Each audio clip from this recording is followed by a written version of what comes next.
This meeting is being recorded. That's just for Zoom. Okay.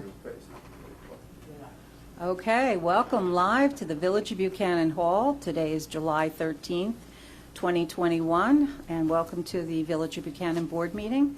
This is the first time we've had a live meeting in over a year, so I'm sure we're all happy to be back again. And I'd like to first start with the Pledge of Allegiance. Please join me.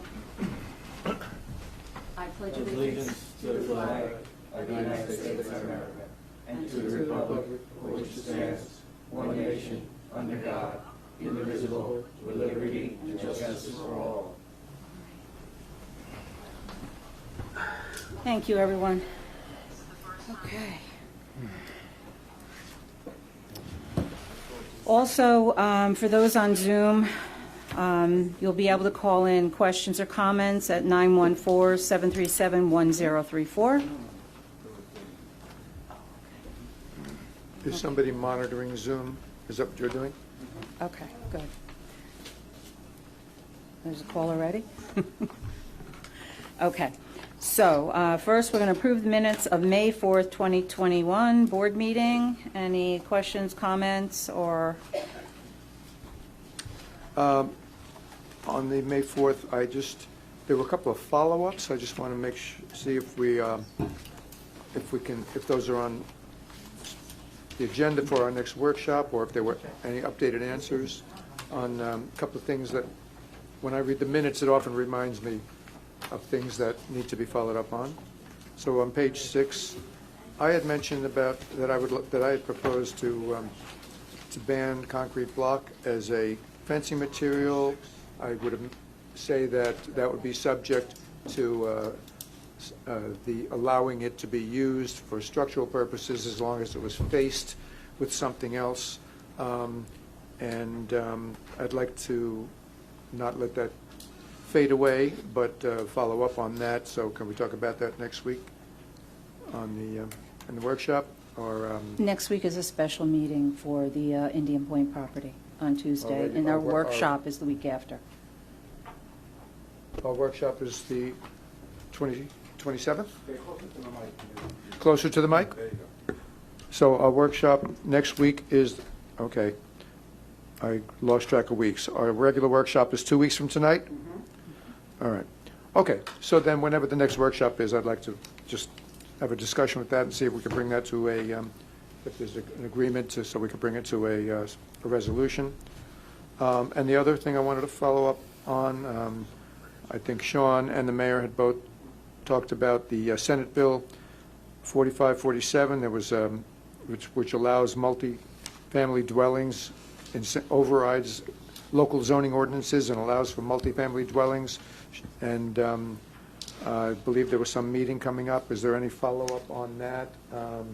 Any update on that? We could also add to the workshop, or? We sent a letter to Senator Harcum, and we also, I spoke to him, and that's on hold until next year. But he knows that the village is not in favor of this, and also NICOM is not in Okay. favor. Yeah, I mean, Can I have a copy of that letter? I didn't receive the letter. Oh, sure, I thought, Marcus, you sent it out. Okay. When you yeah. get a chance, if you And can send it out to the board you members. know, I kind of apologize for using the minutes as my opportunity to make sure I don't forget a couple of things, but I wanted to do that. Otherwise, I have no corrections on the Okay. minutes. Thank you. Anyone else? Make a motion to accept the minutes as read. Second? Second? All in favor? Aye. Okay, let's move along to the May 11th meeting. Any corrections, comments? I have nothing. Okay, on a motion? So moved. Second? Second. All in favor? Aye. Okay, moving on to the May 18th meetings. Questions, comments, corrections? I have nothing. I have nothing. Okay. On a motion? So moved. Second. Okay, June 1st. I have nothing. All good. Make a Anything? motion to accept as read. Okay, Second. all in favor? Aye. Okay, good. I know we have an agenda, but I would like to go a little bit out of order and move number K up in front of A. And we've had a labor position open, and we have here this evening John Gibbons and his wife are here. And, yeah. I'm sorry, is there any comments from the floor? I skipped over that. Bob, do you have any comments? Well, you gotta remember, it's for the people out in the Yes, all right, blue bar, yes. too. You can see, put up, you can see a hand raised. Oh, okay, sure. Thank you for reminding me. Is that Eileen, you're on. Hi, Eileen. Okay, this is on comments regarding G, H, I, J. You will be explaining what these bonds, what they actually are going to, acquisitioning Yes, during the course, or what reconstruction, construction, various buildings, the construction and maintenance, the acquisition of machinery and apparatus. I have a question regarding who resigned or who is John Gibbons replacing? Number P, that's not going to be a public hearing regarding the elections, and I am opposed to moving them to November because I think the village is going to get lost, and I believe that Croton had the same problem, although they okay. didn't move them. And the last one is R. The reason for rescinding is because the sewer fund was on the books. Since we didn't do anything, that's why it's being rescinded. And even though I've attended all the workshops, I'm sure if there are people on Zoom or in attendance, you may want an explanation for any and all of them. absolutely. That's it so far. Okay, thank you. Yeah, we'll be explaining each and every one of those, Eileen, but thank you. Okay, thank you. Okay. We miss you. We miss having you here. Okay, so any other comments from the floor? Any other hands raised? No. No? Okay. All right, now we can move on. So we were discussing John Gibbons. Recently, Timmy Donahue has retired after, my gosh, 30, how many years? 34 years? 34 years. 34 years. So we had a position open. John was interviewed, and he was the best candidate. And so Marcus, also, all of the pre-hire requirements have been completed? Physical background check and drug testing and lift test has all been completed. Okay. Oh, I'm sorry. The lift test, drug test, background check has all been completed and passed. Okay, all right. So, on a motion to hire John Gibbons as a laborer starting on July 14th, 2021, at a rate of $45,000 a year. So moved. Second?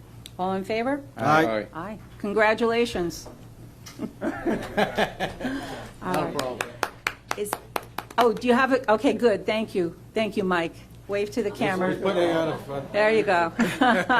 All right, thank you. I didn't want you to wait until the end because sometimes our meetings get a little lively, so. Thank you. All right, thank you, but you can stay if you'd like. Okay, the next is, I'd like to make a motion, open the public hearing to change the code to meet current semi-annual billing schedule of water bills and to include the change in late fees. So moved. Second, Second. all in favor? Aye. Aye. Aye. Okay, we've gone over this several times. I don't know if anyone has any other questions or comments on this. What we were doing is, in our code, it was quarterly, and we just wanted to change that to semi-annually to coincide with actually what we're doing, the billing is doing. And also, the late fee has been changed too. Does anybody have any comments? I know we've discussed No, this. no. Nobody in the No, audience? I got a hand up. Okay, sure, go ahead.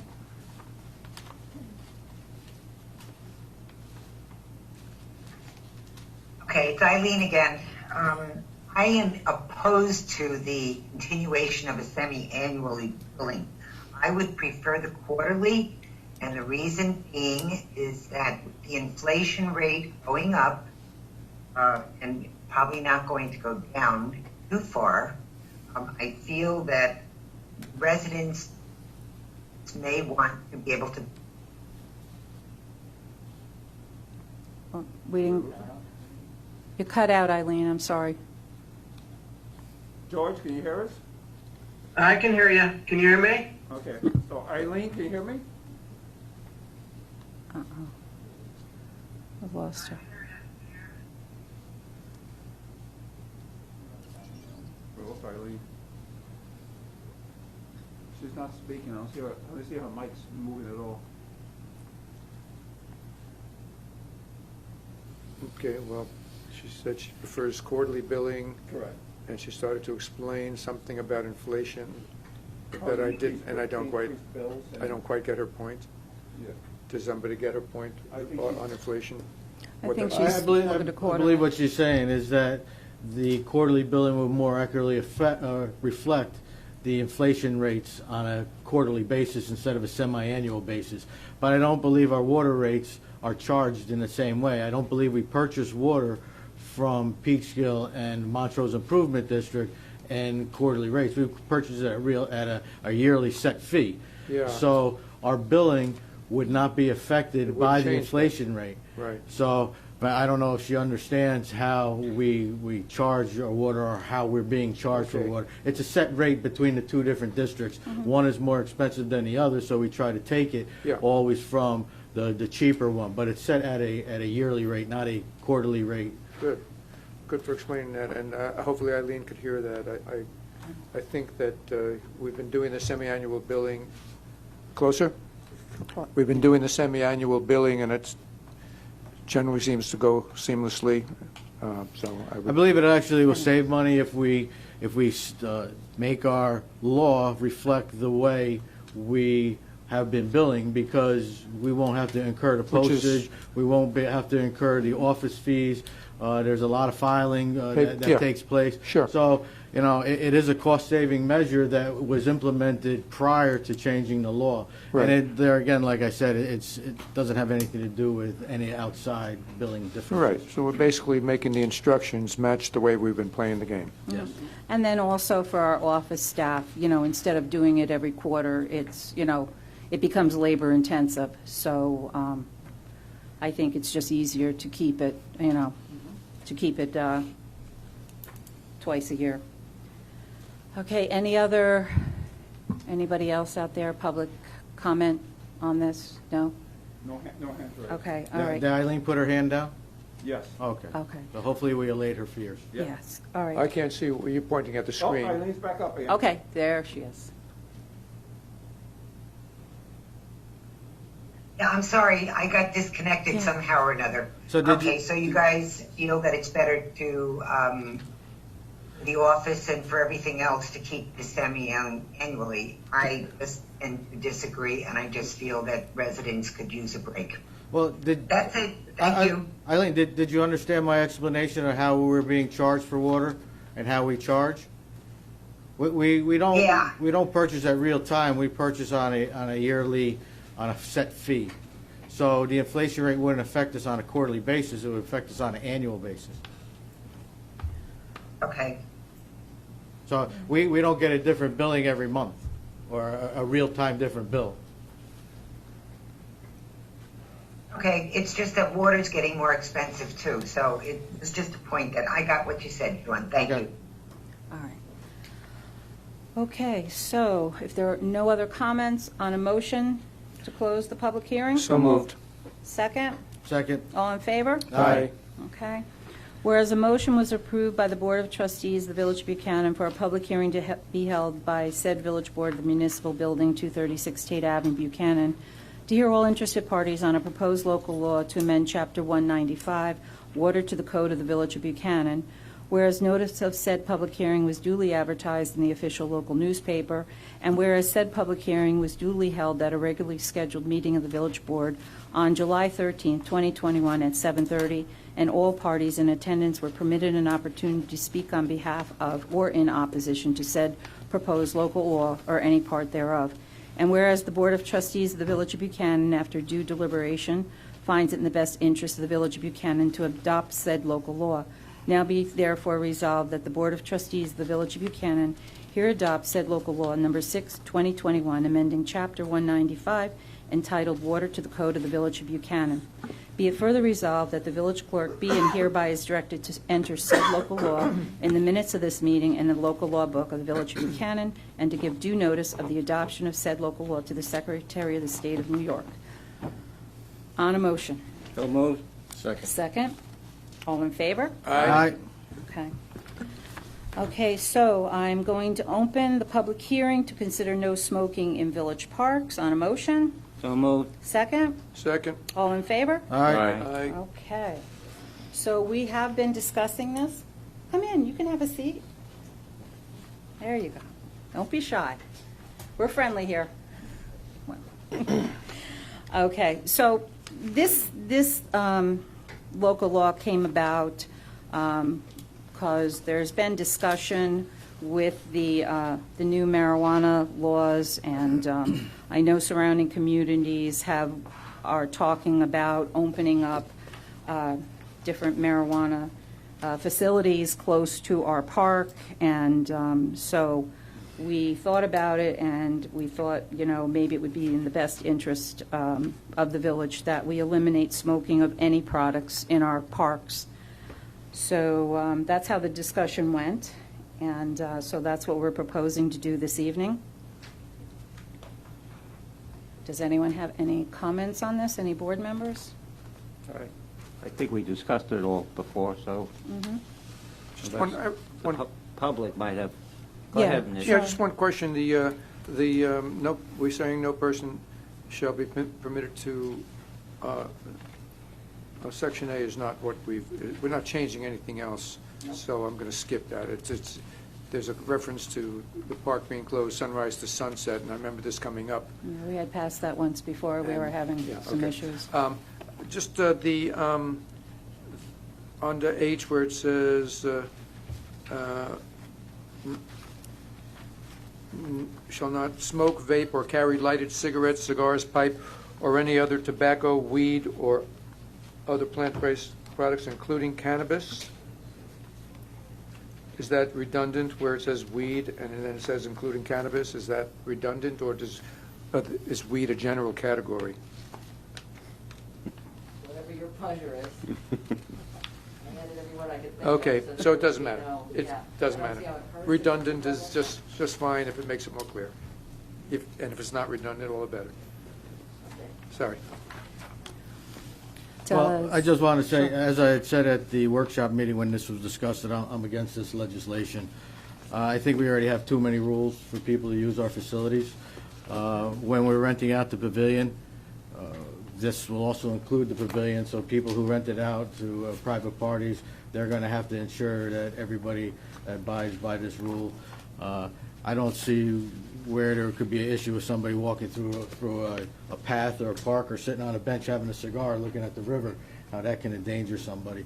I believe if you're going to force everybody to smoke or use tobacco products or any legal product on the public thoroughfares, you're going to have people lined up out on the street. Like I said, there's too many rules already, and I think we should be allowing people to do this. There's more danger standing at the entranceway to one of our parks when buses come by with the amount of pollution that comes out of them than somebody who's vaping. So I was against this from the inception, and I'm against it now. I know it's a popular thing to jump on a bandwagon for joining communities, but I don't think we should be followers. All right, and I just think that this came about because of the cannabis. We certainly don't want people buying marijuana and headed to our parks and smoking there with our children playing. So that was my take on that. And we just can't eliminate one item, so we can't say, okay, you can't smoke marijuana, but you can smoke cigarettes. So we had to include it all in one package. We couldn't just separate out and discriminate against other smoking products. But I just don't think children playing in the park should be subject to any marijuana smoke or anything like that. No, I understand. I understand my the thoughts. rationale behind it. I think it's throwing a baby out with the bathwater. I don't know how many people you're going to see standing in the middle of Lents Cove smoking pot. I mean, they do it already now. You know what I mean? With it not being legal. It also says that we have to have prior to entering the recreational facilities that they have to be disposed of in a receptacle. So we're going to be putting up receptacles at the entranceways of all of our parks. And how many do we need one at every entranceway, or do we just need it on a driveway, or just where a sign is? You know, so we're creating a situation where this law can't be followed and it won't be followed, and it's going to become an enforcement issue.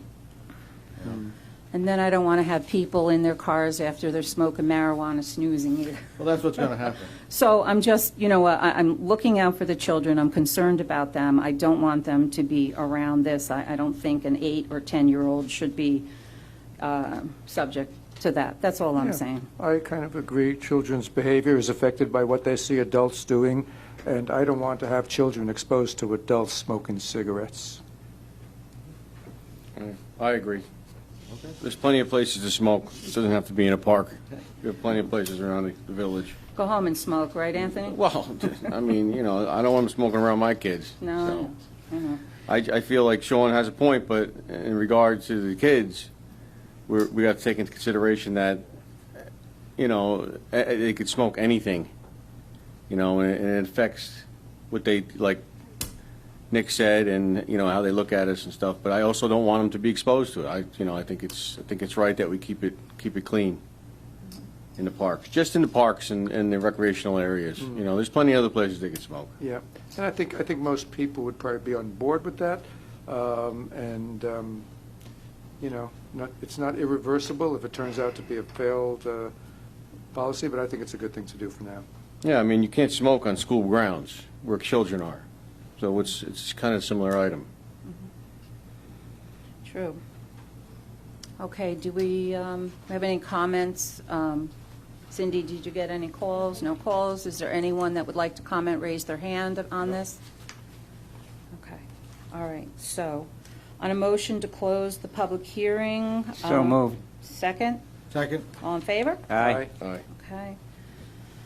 Whereas a motion was approved by the Board of Trustees of the Village of Buchanan for a public hearing to be held by said village board at the Municipal Building, 236 Tate Avenue, Buchanan, to hear all interested parties on a proposed local law to amend Chapter 149 recreational facilities to the Code of the Village of Buchanan.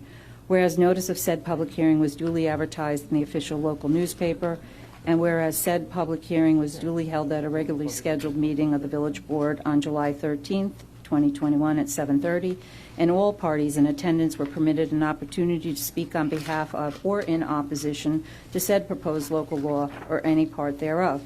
Whereas the Board of Trustees of the Village of Buchanan, after due deliberation, finds it in the best interest of the Village of Buchanan to adopt said local law, now be it therefore resolved that the Board of Trustees of the Village of Buchanan hereby adopts said local law number 7-2021, amending Chapter 149, entitled Recreational Facilities to the Code of the Village of Buchanan.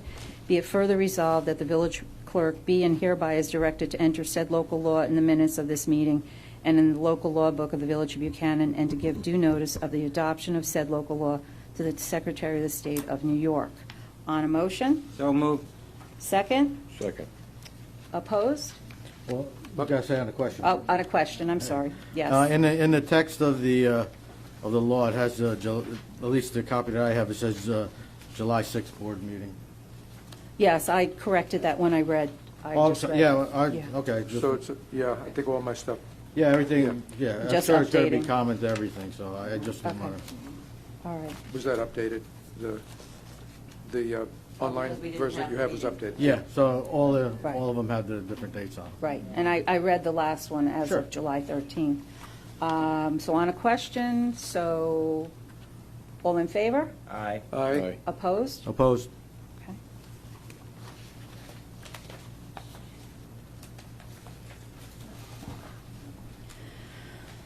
Okay, resolution authorizing the mayor to enter into an intermunicipal agreement with the Hendra High School for the purchase of gasoline and diesel fuel. This is an agreement, an intermunicipal agreement we've had with the school for many years, and we do it in a 5-year term, and we need to do another IMA, and what we do is our highway vehicles, our police vehicles, all our police vehicles go to the school, and we're billed from the school for any of the fuels that we use. So, So this is just something we do every 5 years. So, on a motion, So moved. second, Second. on a question, all in favor? Aye. Okay. All right, George, we're coming to you. So now we're going to talk about our 2021 road program, and we are going to award Consorti Brothers Paving and Seal Coating.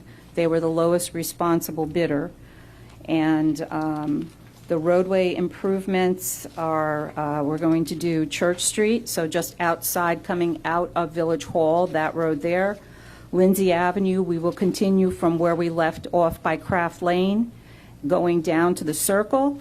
Henry Street will be from 4th Street to Tate Avenue. And we have some other things that we'll be doing, water valves on Henry Street, water valve on 4th Street. We have water valves on Blakely Avenue, 2 of those.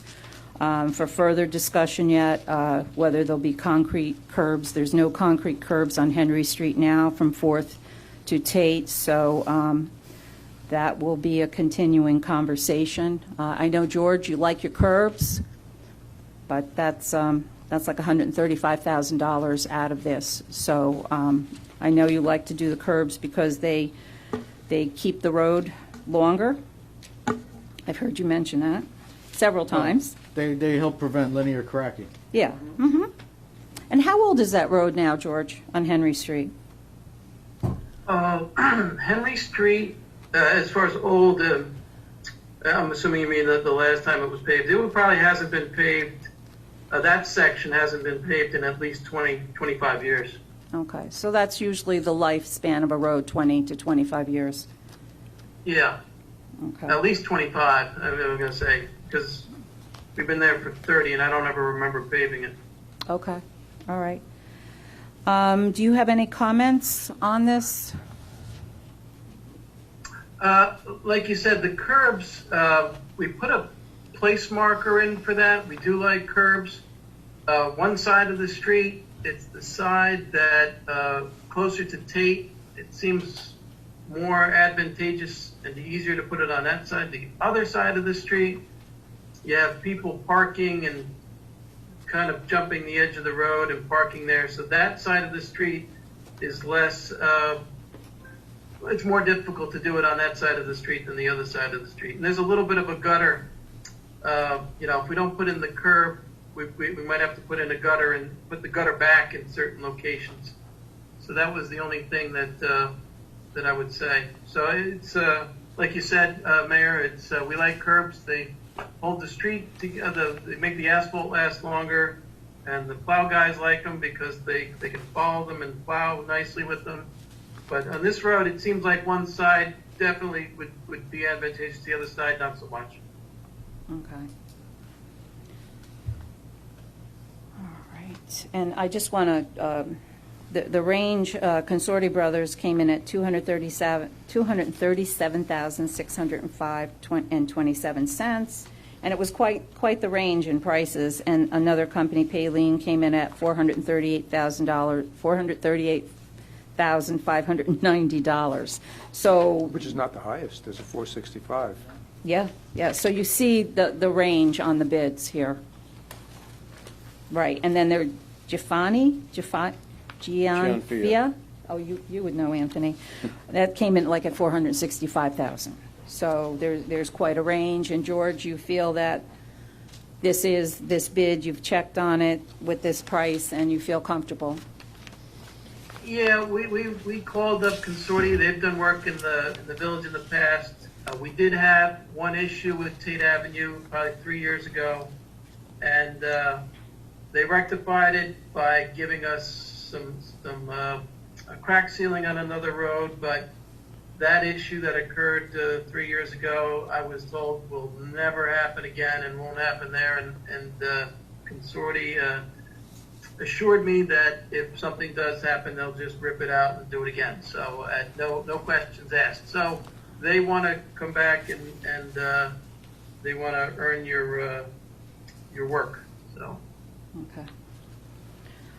All right, any of the board members, anybody Yeah. have any comments? It's amazing, but even on home stuff, when you get bids, it's not uncommon for the lowest bid to be half of what the highest bid is, and so, of course, you have to go by reliability as well. I have one question. Now, we talked about, when we went over capital projects, there was a discussion about whether or not that perhaps we should be paving the village parking lot, and we basically left off that it was unnecessary, but that we should basically do surface sealing.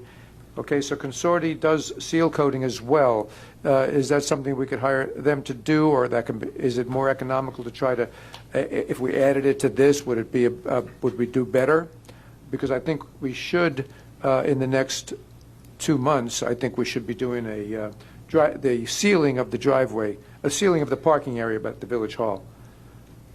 Have we gotten If I any? could speak to that.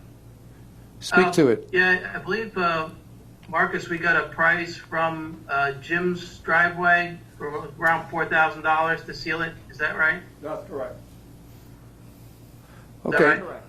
Okay, so that's pretty reasonable for that size area, I think. Yeah, the only issue that we had was when you crack seal, there's two things. Make sure that you don't change the skid resistance. We don't want to make it more slippery. Jim's, by the way, is not that- doing crack sealing. They're just doing whole surface sealing. No, they will do the crack sealing and then surface. Oh, they will? So it's included? The hot poured sealant? Okay. Then that's a very good price, I think, for that area.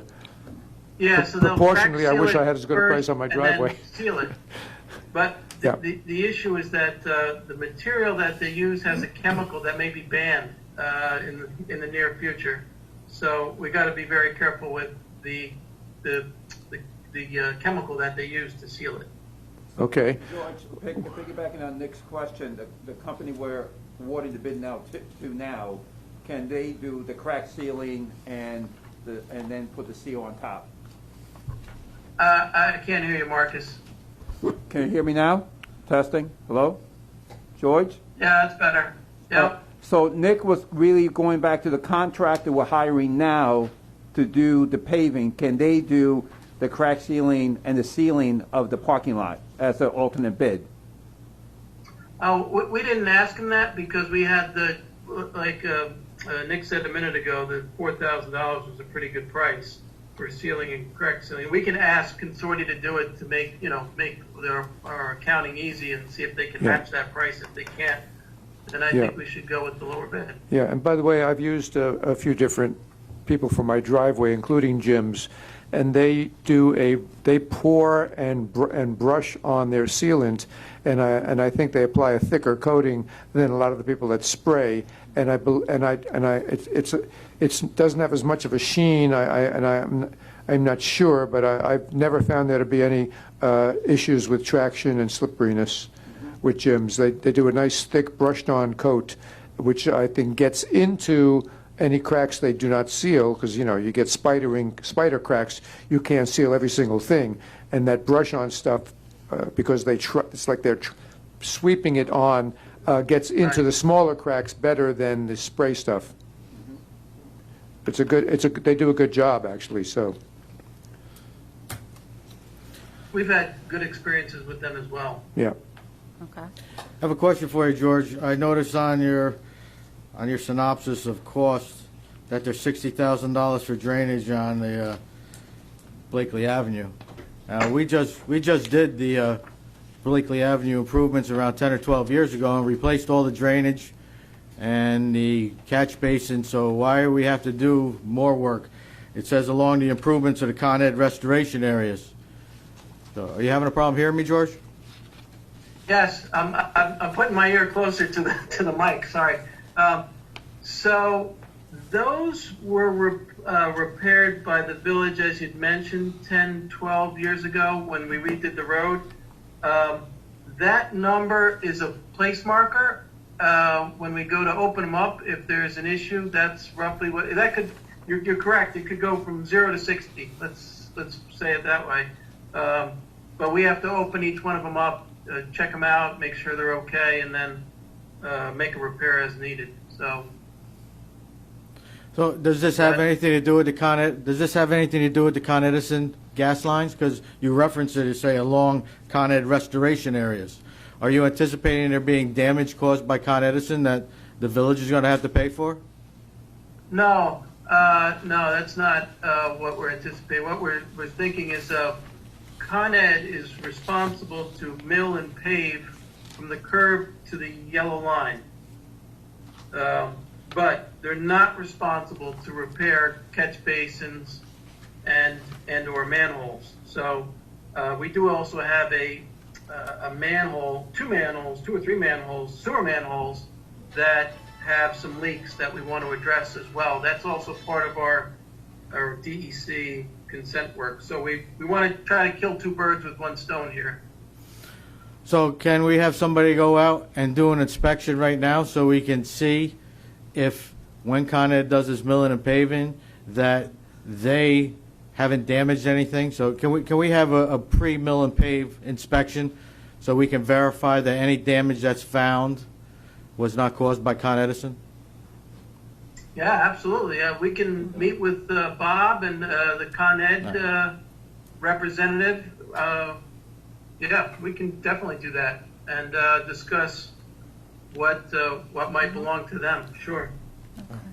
And I think most of the road for the Con Edison was more towards the center of the road. I don't think they were close to the curb, if I remember, on Blakely. There are some areas where it Okay. gets close to it. There are other areas where it runs adjacent to some manholes. I believe it's the sanitary sewer manholes that George is speaking of. I'd say around 50 to 60% of it, or maybe a little bit more than 60% is towards the center. The rest of it on the eastern side of Blakely Avenue is closer to the curb. Even though it's not alongside of the curb, it's close to it. Okay, all right.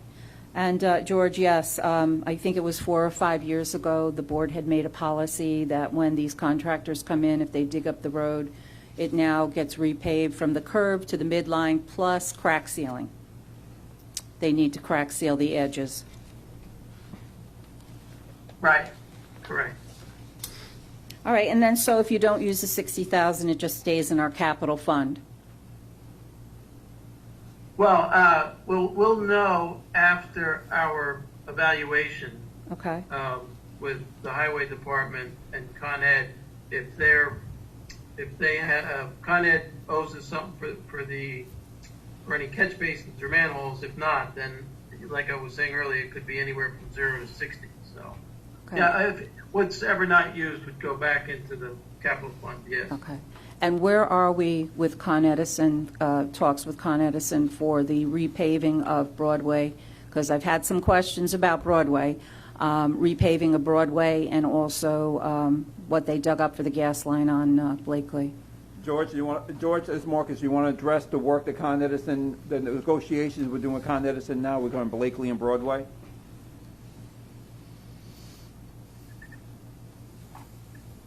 George? Modern technology, huh? I can still see him. Losing connection. Oh, he's having an issue. He's had an issue with his phone. Yeah, he's frozen. So I can address that. Okay. We've had a couple meetings with Con Edison. They're actually going to provide us with the funds to Okay. do the work, to do the milling and the paving as part of the overall project cost. And we actually are working on a final number. So George and his team is working on a final estimate number that Con Edison will provide us the funds to do the work. The gentleman that was doing that was away on vacation. I think he's back next week or the week after. So we'll include that as additional work as part of this contract to do that work. Okay. Well, how much can we add to this contract without rebidding it? Because, what's the percentage you can add without having a new bid? Because if you're going to do if we're going to do that whole thing, that's a lot. That's probably twice as much as what we put out the package for. Well, doesn't it go by they have quantity price per foot, and we could look at what the other contractors had given us? Well, there's a lot. There's Yeah, a there's a lot whole of bunch different of things stuff. that are Yeah. included in a bid. Especially, you have machine lay, you have hand lay, you have a lot of different things that go into the development of a bid package. Yeah. And if we're going to do an addendum to a bid package would appear to be almost 100% of what the original bid was, that's I All don't right, know so about we're that. still in July. We'll see what George says if he comes back, and then we could always discuss it at the workshop, because we still have time to do road work. So if we have to rebid, we rebid. if they come, George, are you with us? Well, we have a resolution, we have a resolution today to accept this bid. All right, absolutely. So now, if we have to do the other road, we have to do Broadway, and we have to do Blakely. So, George, can you hear us? So what we could do, if we have to rebid that for Broadway and Blakely, then we have to rebid it. Do you know what I'm saying? No, I know Like, exactly what you're we saying. could put this in additional here, or, but George would know better. The size of the project. It's huge. As Yeah, the it's a size of half the a street. project increases, the cost goes down because, Mm-hmm. and that's all put together. And when you have a contract that's only between the two bidders of, was that $23,000? And we may be able to throw in a crack ceiling on top of that. You might even come in with a better price per ton. Okay, I got you on speakerphone. So the question is, the Blakely Avenue and Broadway work, but do you have any idea how much that is above what the bid price we already received to do the work in the village? And should that be rebid? And should that be rebid based on what you think the estimated cost for Blakely Avenue and Broadway would be? So, Hold that by the mic, Marcus. the high bidder for our work was Paline. Paline was the low bidder for Cortland, and their tonnage costs and everything were significantly lower. But when you compare it to Consorti's number, they're about the same. They're pretty close. Matter of fact, I got a call from Paline to see if we could piggyback, and she said, I can't meet his numbers because they had the thousands of tons in Cortland, and she couldn't meet it. So to answer the question, if you add the more tonnage, yes, you should get more you should get by volume, you should get a cheaper number, but Consorti worked that in that he was going to get those two roads. So he's already discounted it. So let's say it that way. So he gave us a bid on the assumption that he was going to get another bid from us. That's what you're saying? That he was going to do the Bleakley Avenue and the Broadway, yes. That almost His numbers doesn't were that sound good. legal. Whether he got it or not, he was going to hold his price to that. So the numbers are that good. So He wants to come back. George, the question is, was all the other bidders aware of that information? Yes. It was in the bid. So in the It bid, was in the bid. in the bid, including Blakely and Broadway? The bid said that the village may extend the quantities to cover Blakely and Broadway. Okay. And Con Edison would then have to pay the bid that we accept? That's correct. Okay. Well, hey, listen, as long as everybody was under the same terms and conditions of the bidding process, I didn't want somebody to say, hey, you get this, if you give us a good price, we'll give you 2 more roads. But if it was already listed in there and all the people were aware of the bidding criteria and specifications, I'd be okay with that. Even though the low bidder, I don't believe is union and everybody else is union, so I kind of have a little bit of an issue with that, but I know what the municipal law says, so. Well, that's how they made up the difference in price. Yeah. George, thank you. Thank you for doing that. No George problem. has been our engineer here for a few years, right, George? 30, yeah. 30 is coming up fast. Yeah, the years go by fast. Wow. All right, so, Don't hang up yet. yeah, I want to talk to you about 2 other things, George. One is the federal money, and also about the water quality report. So just hold on for a few more minutes. So Sure. any other comments on this? Well, I do have one other question. Sure. I know that when we were talking during the infrastructure discussions and when we were talking about the bidding projects, we talked about scaling back our paving and using approximately $150,000 to piggyback along with the state grant to install sidewalks from Tate Avenue to Blakely Avenue, or I should say the one section that's not installed. And I don't ever remember there coming to a conclusion with that. I know there was some other discussion, but I was just curious to know if we do have that 150,000 we could tag on to the other 150,000 for sidewalks, because I don't see anything in this package about Yeah, that. I think that those, may I, Marcus? The state did say they would give us the additional money, so that sidewalk would come out of the, completely out of grant money, and we would not have to use any of our paving money for it. So we are going to get the Additional. sidewalks paid for by the state for the whole That $300,000? is the last I heard. Is there any update, Marcus? Yeah, George, the update on the DOT discussions regarding Route 9A sidewalks? Yes, so the state, we sent the letter to the state explaining the overages. The Sandy Gale's office accepted it. It was sent to her advisory board, which accepted it, and now it's sent to the DOT for them to accept it, and we're waiting to hear back. We sent out an email as soon as we heard that the other two entities approved it, and now we're waiting to hear back, and they said they don't have a timing to get back to us. We asked the contractor for to hold his prices for another 45 days, and he said no problem. Okay. I know Sandy Galef has been very good with this. I was not looking to use any of the village capital funds to do a sidewalk on a state road. I feel strongly that that's their problem, and that's what they should be doing, putting the sidewalks in, not us using our taxpayer dollars for capital improvement on a state road. It's just my opinion on that. So, George, so it's been approved through two places, and we're just waiting for the final approval?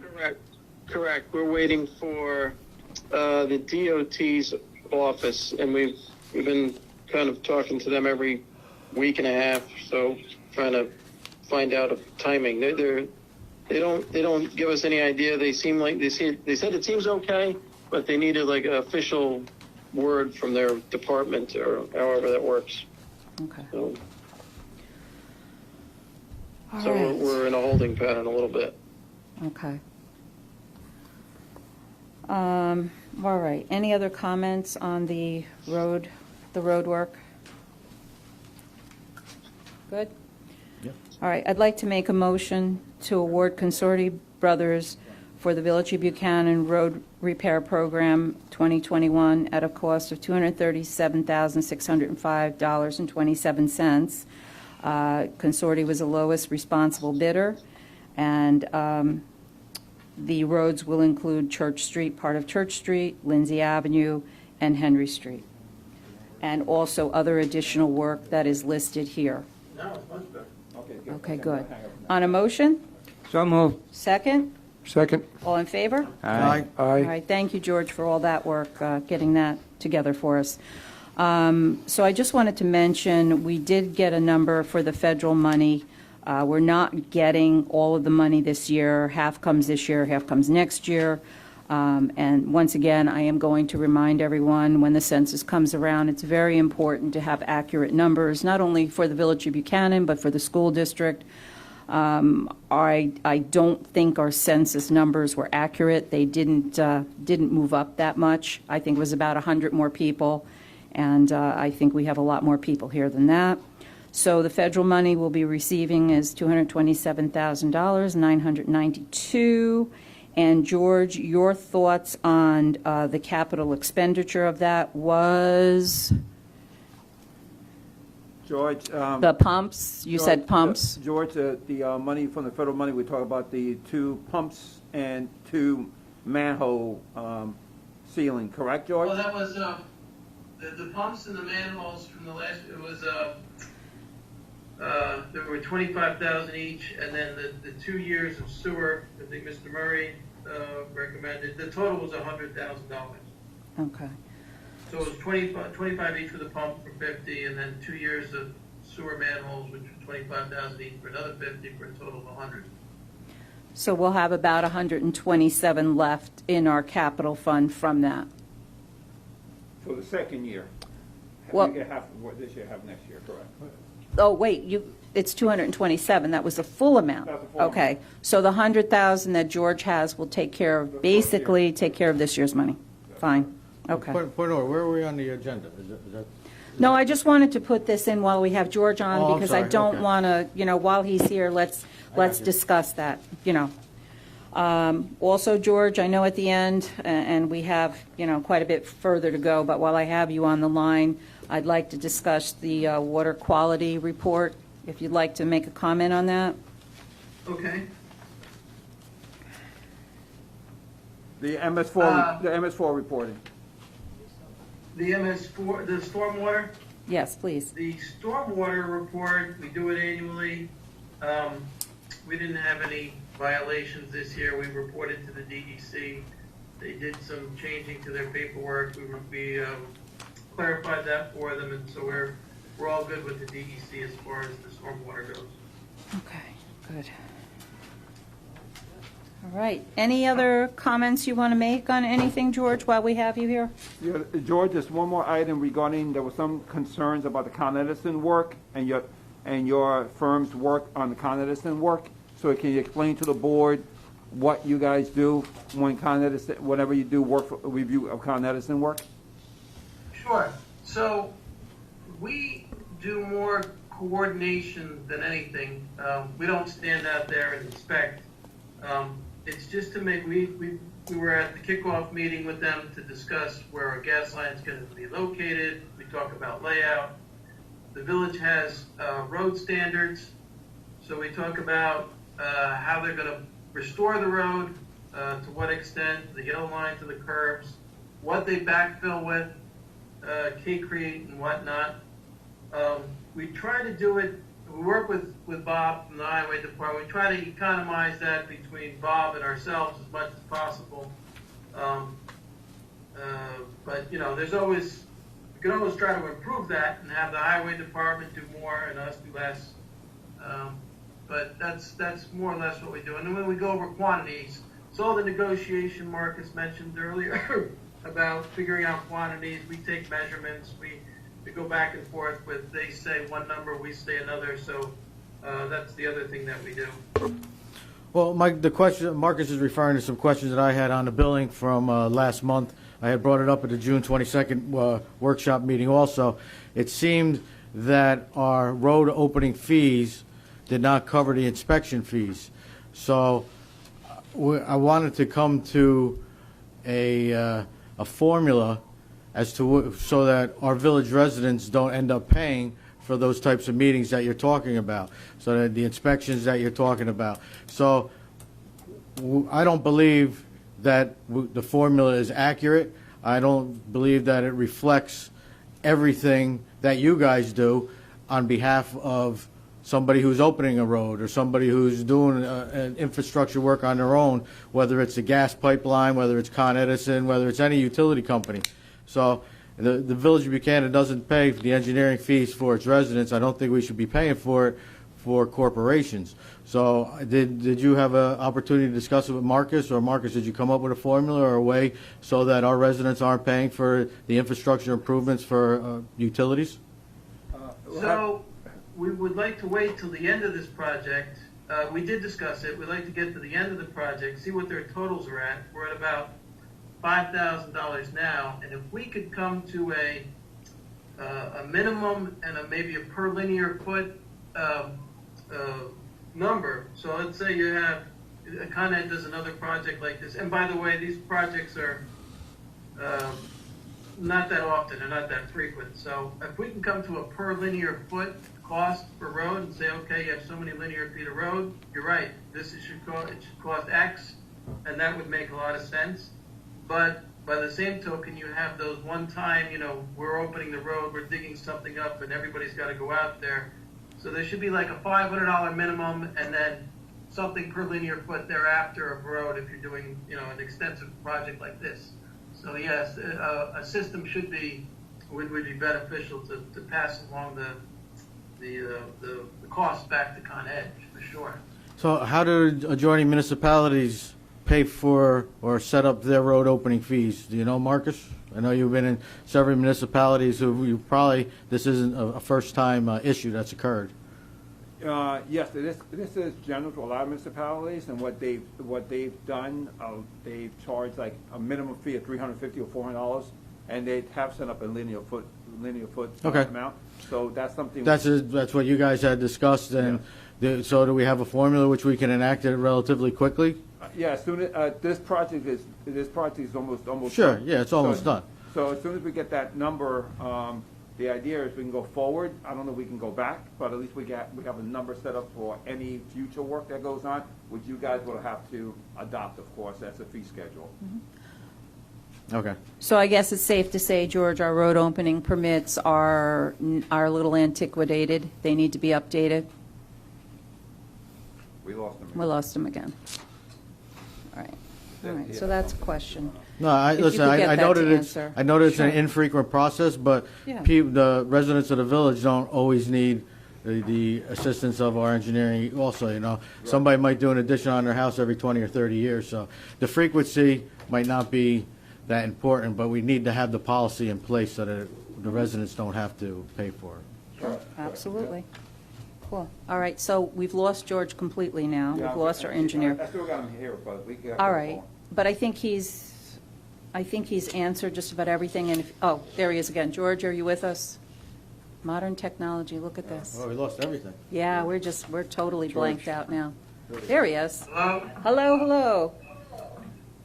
George, did you finish answering that? I had asked if our road opening fees need to be adjusted. Obviously, we need to do something with that, but we need to, what your recommendation would be, if you could. Yes, I think Marcus mentioned waiting till after this project and getting a total, and then we could probably come up with something that's more accurate. Okay, good. Perfect. Did you get that? Yeah, Yes, we we can heard. see you now, yes. Okay, does any, Hello? Hello? Yes. yeah, it's him, we're okay. George, can you hear us? George, can you hear me? I can hear you. Okay. Yeah. We heard you, thank you. All right, any other comments, Okay. George? Or we're good? Thank you, George. All right, thank you. All right, we'll talk soon, thank you. Okay, so, we took a vote on this, right? Because we went all over here with questions, but that's fine, we had George live, so that's, well, kind of live. Okay, so item G. That's the way it should be done. We discussed some capital improvements, so Eileen, I hope you're on there. We've had a meeting discussing some capital improvements, but the first one is in relation to the fire truck, which was a 1998 fire truck and is no longer reliable, and the village is responsible to buy the fire truck. So we have,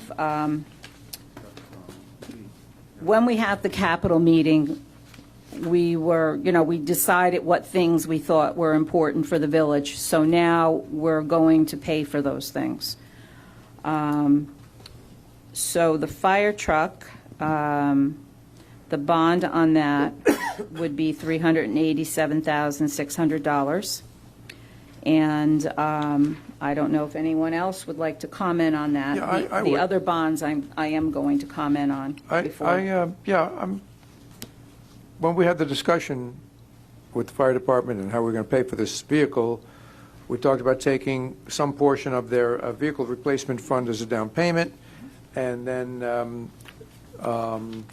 that we projected that for the balance, the annual payment would be 35, 33, somewhere in there, I forget exactly. 30,000. 30. And so if we made the $50,000 a year contribution to the vehicle replacement fund, the annual payment could come out of there, and it would still leave a little something going into the fund to build it up a little bit. So why would we be bonding it? Well, if the total truck was $564,000, $387 is being bonded, $176,000 is what we're taking out of the reserve account. Now, you can change that. Oh, okay, so we're bonding it, but the payment for that will come from the... Correct. Okay. Yes, and then the principal this payment is about $30,000 a year, and that's going to come out of Okay. that amount as well. Okay. So there'll be no impact to the taxpayers. So it is going to be paid the way, it'll be paid the way we discussed it, it's just, correct. we still have to bond it. Okay, That's correct. thank you. Okay. A question I have on all of these, actually, it says that this is going to be by a permissive referendum. So I was wondering if somebody could explain to me, as well as the public, on what a permissive referendum means and how to challenge a permissive referendum. Because the last time I tried to challenge it, I was told that nobody in the village would assist. So is this going to be the same for everything, on all permissive referendums? So if I can start, a permissive referendum means you pass a resolution, which doesn't become effective for the passage of 30 days. In that 30-day time period, folks who would like to ask to vote on this at a special election, sign a petition. If you get 20% of those registered in the last village election to sign that petition, what they're saying to you is, hey, we want to vote. Okay. You hold a special election. Okay. So, Sean, I don't know what you mean about us helping. Well, the number of people required on the, to sign the petition, Okay. who will have the petition, who to submit the petition to. Cindy would have the information on who Absolutely. the That's- registered When I asked, voters. forgive me, Cindy, but when I asked you this 2 years ago, you told me that you were not allowed to assist me in any way, shape, or form. When I came to you, Marcus, and asked you, you said it would be illegal for the village to assist in signing a petition for a resolution that was passed, and he said you had that advice from bond counsel. Bond counsel recommended that the village does not assist somebody who's doing a referendum against a resolution by the board, and the public can Google a permissive referendum, get a petition off the website, sign the number of the number of people that you need to do it. It's just like a tax certiorari against the village. Well, I understand So that. the issue is, do you want to give people who file tax certiorari or grievance against the village and provide them with the documentation? That's a policy decision. The board wants to do that, that's fine. That's not what I've seen in other communities. Well, That's normally a citizen's right to do that, and it's up to the citizen to figure out how to do it. Yeah, and I was given instructions to contact the Board of Elections. The Board of Elections said since the village was the one who has the permissive referendum and who would have the ballot measure, they would be the ones to supply the information. Okay, so there's 3 separate types of permissive referendums. There are 3 different number criterias based on the type of referendum it is. This is what I learned from the Board of Elections. Some of them are based on governor elections. Some of them are based on local elections. Some of them are based on presidential elections. So which one is this based on? And what are the number of signatures required for this permissive referendum? Couldn't tell you, I didn't do these. Well, the permissive referendum is a percentage of the registered voters. I'm forgetting, is it 20%? 20% of those So registered. it's a simple question. How many people have to sign one of these petitions in Right. order to force a ballot measure? Yeah, well, I think that being that the village has the information on registered voters, that if anybody wanted to do this, they should be able to come into the village hall and ask how many registered voters and get that count so they could, so they know what they're dealing with if they have to get 20% of the electorate of the registered voters Well, you to see, the sign. issue I have is that we're passing legislation, and we're telling the public to perform this function, but we're not telling them how. And Marcus just said he was told by bond counsel not to advise somebody. Yeah, So well, I don't think- that's why in the past, we have never had permissive referendums until Yeah. the past 2 years. Whenever we wanted to borrow money, we had public hearings, which we should be having a public hearing on borrowing $1 million between these 3 resolutions. We have a public hearing to stop smoking. We have a public hearing on everything, but not to borrow $1 million. So, Sean, you seem to be pretty versed already in a permissive referendum. If I were to do it, I think I would check with the Board of Elections to see how many registered voters there are in Buchanan, and I guess I would go from the last Buchanan election, which was in March. I think that would make sense. You know, it would just be the last local election. That's not correct. It's not the Okay, last then local why are you election. asking the question if you have the answer? I don't have I'm the just answer. curious. I'm telling you, there's 3 different ones. Okay. There's 3 different ones. One is based on the people who are eligible to vote in the governor elections, the people who are eligible to vote in the general elections. I don't know which one it's based on. I don't know what the number is. Well, if you are registered locally to vote, that covers you in all of those elections. Okay, so, So I don't think the numbers are different. We don't have separate registrations. If you register as a resident of Buchanan, if you register to vote, you can then vote in any election. at one time I was told it's 10% of the people who actually voted. According to, Article Okay, 9 of so- village law, when Okay. we talk about permissive referendums, as the village has told them, it's 20% of the folks, of the registered voters for your last general election.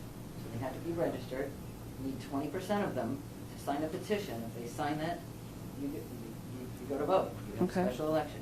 And then there's all kinds of timing with that as well. Mhm. Cool.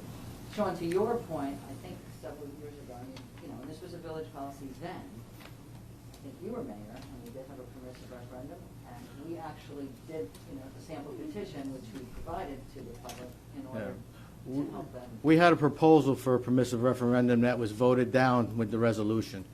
The terms and conditions of that permissive referendum was that the village was going to supply any information required. We would have a petition at Village Hall ready for anyone to come in to be signed. And when the permissive referendum was for the water tax, I tried to do that and I was denied. Okay, so, oh no, it wasn't the water tax, I'm sorry, it was the pump station, the $1 million bond for the pump station. So, if we're going to tell the public we're going to pass this law based on a permissive referendum, we should be able to tell them the terms and conditions and the rules that they have to abide by. If we don't understand the resolution we're trying to pass, we shouldn't pass it. You should understand the terms and conditions of the rules that you're setting forth. That's my opinion.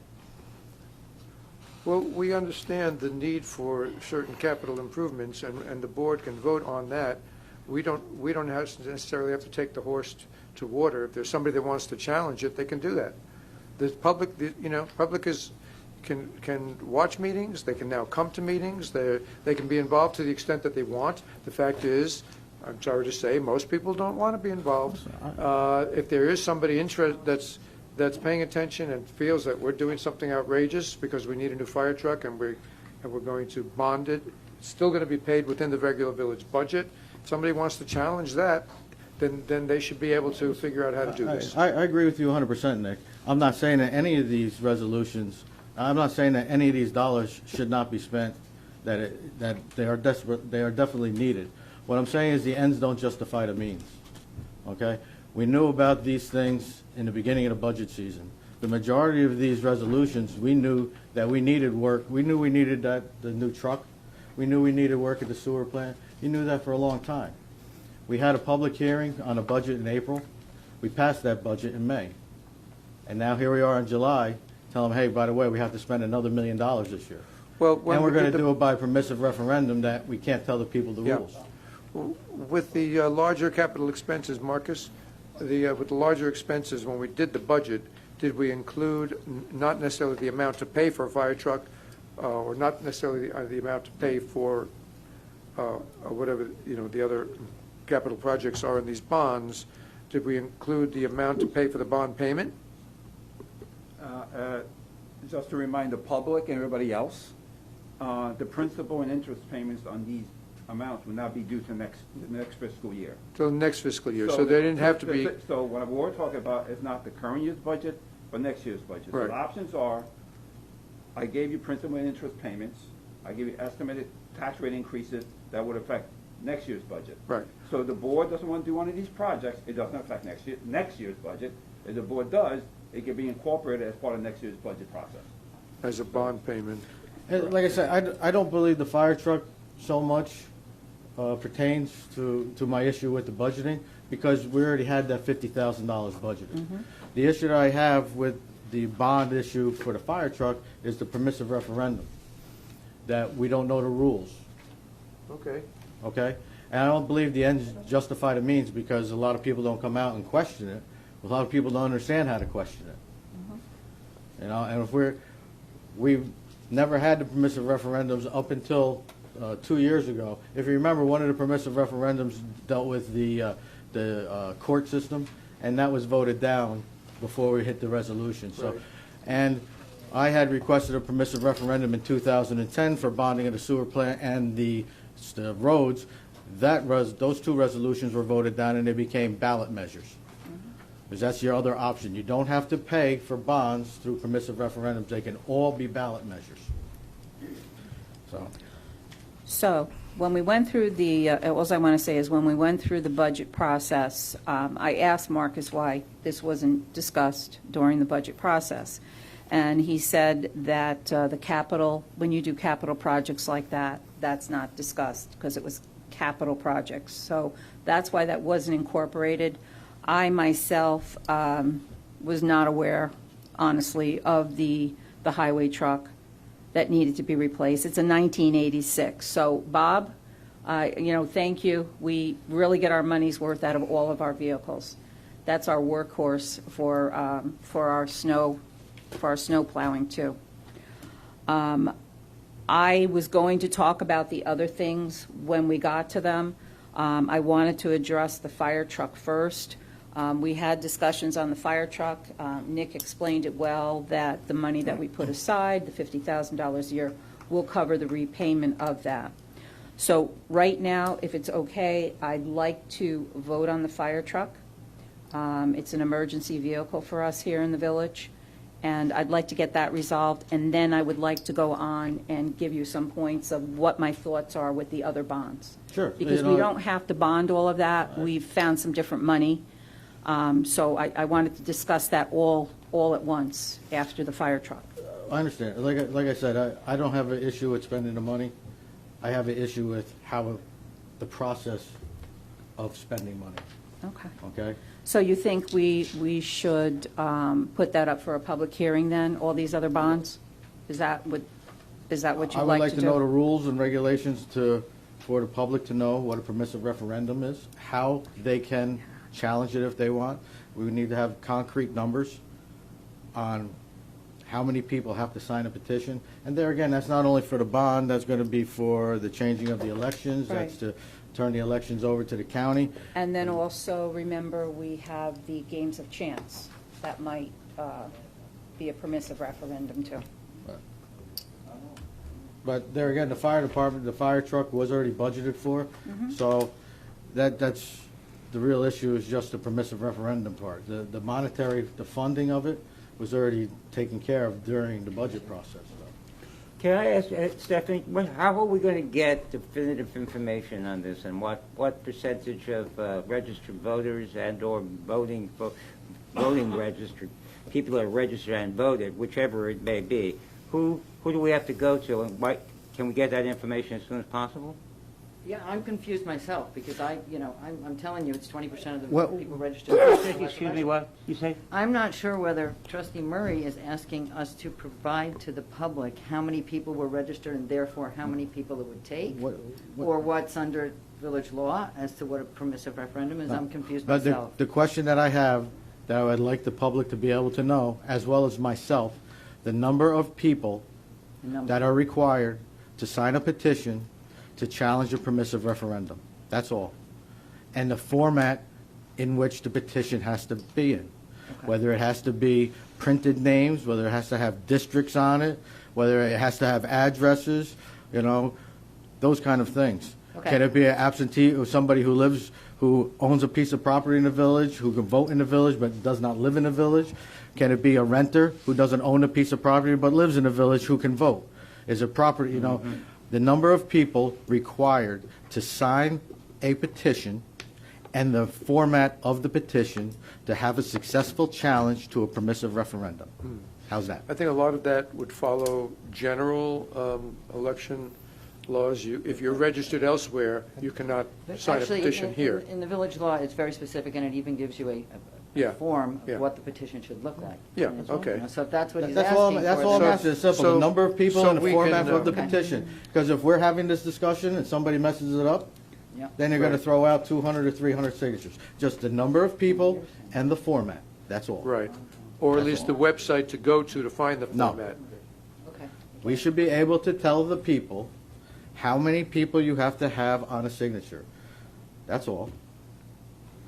That's all, it's pretty Yeah, simple. but as The far number of as, people. as the attorney just said, the village law specifies a format and what's required, so we should be able to, if anybody wants to do it, if we said them, you're going to need to go to this website to look at the what has to be on your, how your list has to be presented, and here's the number of voters you would need. I don't think we need to do any more than that. Why create more obstacles? Why can't we just say you need 230 signatures on a piece of paper that is printed and signed with the people's address on it? Why can't we say that? You just said it. No, But but I'm you not a actually lawyer. need more than, yeah, no, you actually need more than just printed and signed. Okay. You need the district, you need their Yeah, name, you I need mean, their address. I just have trouble imagining that anybody that would want to do this wouldn't be able to, at our direction, go to a website to figure out the format, and then, I tried to do it for 2 weeks, Nick, and I still came up wrong. Okay? And I spoke to the Board of Elections on 4 different occasions. I came here 3 different times, and I still don't know. And we've been talking about it for 10 or 15 minutes. We still can't tell a member of the public that you need this many people and this form. is there a specific section of village law that would explain it all? Maybe we, being that the clock starts ticking, if you approve any of these things, we would perhaps proceed with, as the mayor requested, with the fire truck. And if there's nothing else that's time-sensitive between now and our next regular meeting, perhaps we can vote on them then, and when we start the clock, give them more specific information. I'm only one person, okay? If you guys feel that it's not important, it's not important. I Okay? think it's important. I think it's All right. important for everybody to know, to have an understanding of what their rights are as a citizen, and to pay attention to what's going on in their community. Do I think most people are paying attention and really care about the nuances of village law? No, I don't think so. Okay. Unfortunately, I wish, how many times have we sat at these meetings and asked more people to come? All right, I would just think that my comment would be that I think with a permissive referendum, it's not a bad thing. It goes to the voters. But I would think, based upon the logic I'm hearing here, that it would be whatever it was, 20% of all registered voters, not just people who vote. No, it's registered to vote in the last Okay. general election. Eligible to vote. Right. Registered, So, yeah. And, I mean, if you're bored, then we could put this to rest. I mean, I did a petition just like this several years ago when it was, I think, the court, actually.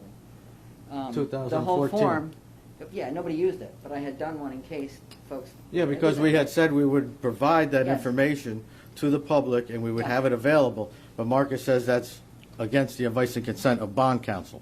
Okay, well, you guys now are the village board.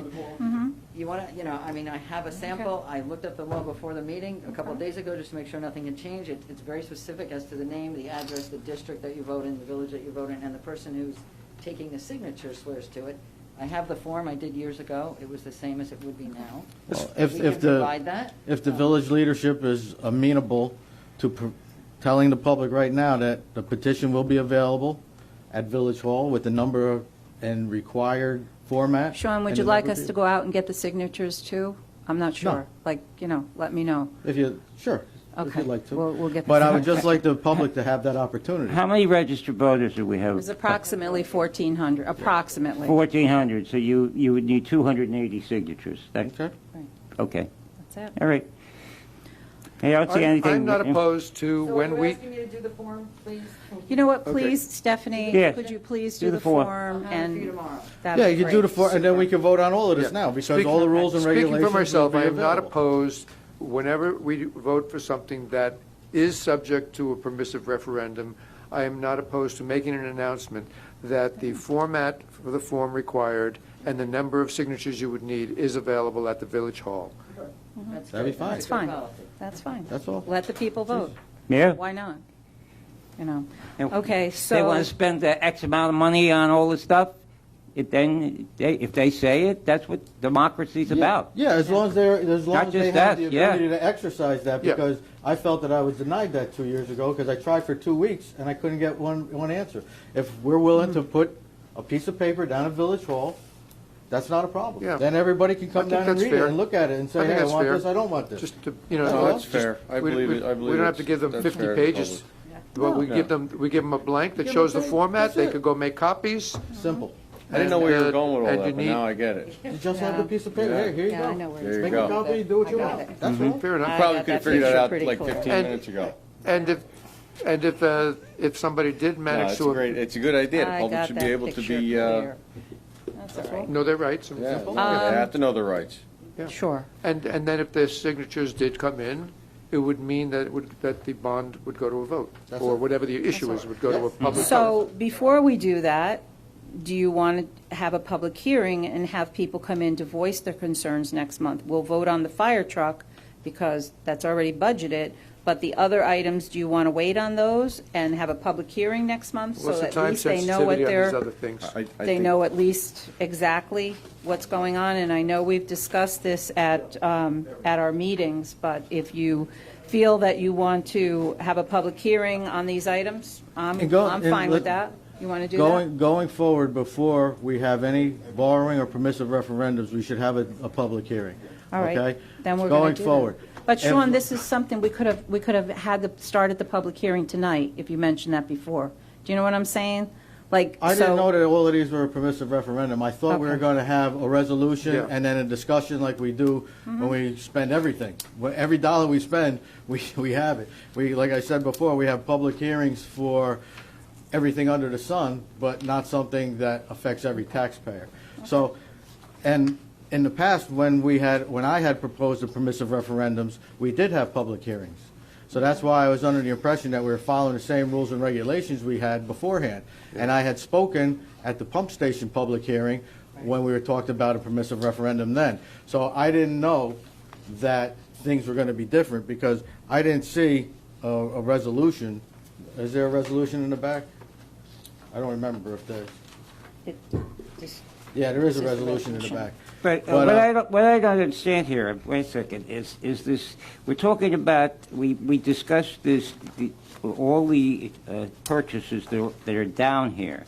And I thought we were all kind of in agreement that these. We are. These needed. Yes. So, I don't see in the monetary stuff here. I don't know about anything else that's on this agenda, but on the monetary stuff, why would anybody then want to go for a permissive? If you would go for a permissive referendum, you're saying these things that we're putting in here are not necessary. No, I'm not going for the permissive referendum. It's the public. I'm not so walking let's around with a have, petition. I let's just have the want public hearing next month then. Okay, yeah, Let's set up a that's public the public solution. hearing. Yeah, have a public hearing Yeah. then. And Then then we they then still we could could do vote that. on it. They still could do that. But that's fine. That's It's up their to you. money. It's their money.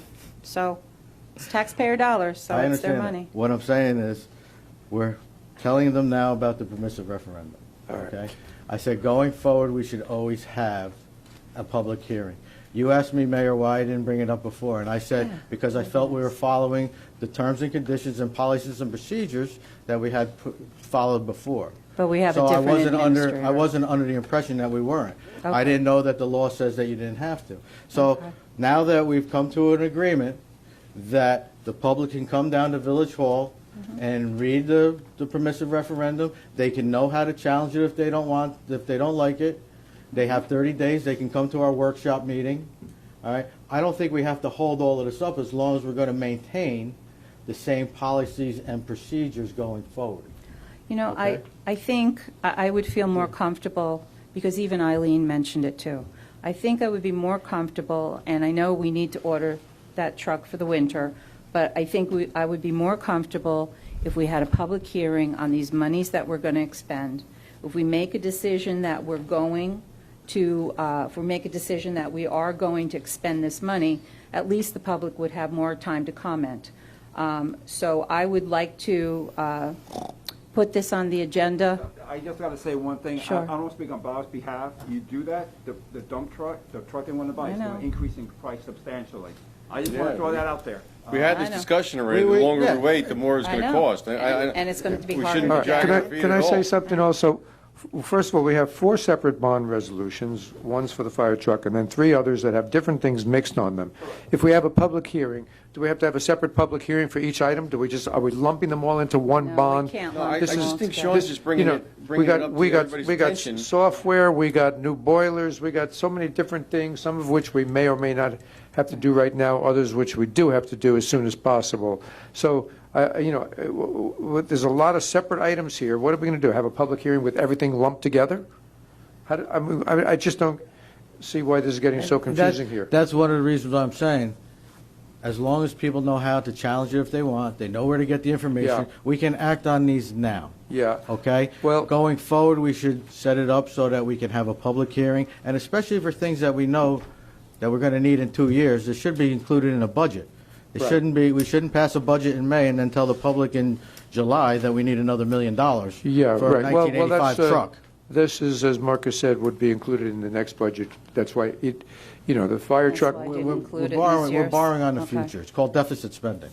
It's called bonding, and I'm not a Call- big fan oh, of okay. it. You call it whatever you like it. Why don't, I mean, we had two separate meetings, public meetings, where we discussed the capital, as Anthony referred to, we discussed all this already, and, we kind of agreed on the things that were prioritized. I think we said, okay, let's leave that out, but we did highlight a number of items that we thought had to be acted on, and picked out the ones that were time-sensitive, and now we're sort of just rehashing everything again here. Not rehashing anything, I'm just talking about the process. So That's all. So I don't like the fact that everything is lumped together in these, I'm not understanding what each of these resolutions is I covering. can explain that when we get to it. Okay, and then the stuff that's a priority, like this truck that we need to get, I think we should act on now, and we can give and in general, we can say anything that, well, first of all, if we approve an expenditure, it's not necessarily subject to public referendum.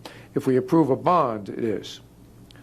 So depending on how we approach this and each individual item, if it isn't a bond, yes, then it's subject to public referendum. If we, Any money expended outside of the budget process requires a resolution or a budget transfer, which is done by a resolution. So you do need. okay, but public that doesn't notification. necessarily require, that does not necessarily, it's not Require subject to hearing. public No, referendum. Exactly. A bond is. Yes.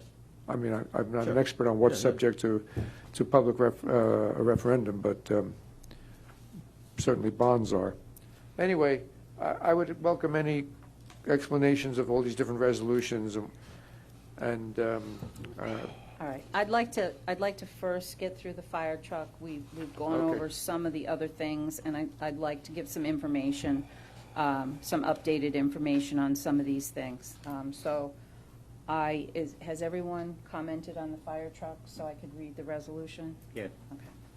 Whereas the Board of Trustees of the Village of Buchanan, located in the County of Westchester, State of New York, determined that it is in the public's interest of the village to authorize the financing of the cost of the acquisition of a firefighting vehicle for the village, including any preliminary and incidental costs related to the project going forward, at a total cost not to exceed $387,600 pursuant to a serial bond resolution adopted by the Board of Trustees of the Village of Buchanan on February 2nd, 2021, the original resolution, a true copy of which is here attached hereto, authorized serial bonds of the village with maturity of only 5 years to finance same, all in accordance with the local finance laws. So it'll go into a ban and then into a bond Correct. after 5 years.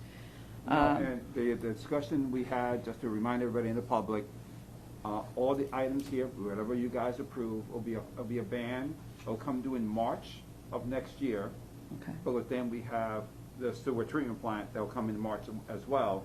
And then we can decide if we're going to keep anything in a ban or we're going to put everything into a long-term bond.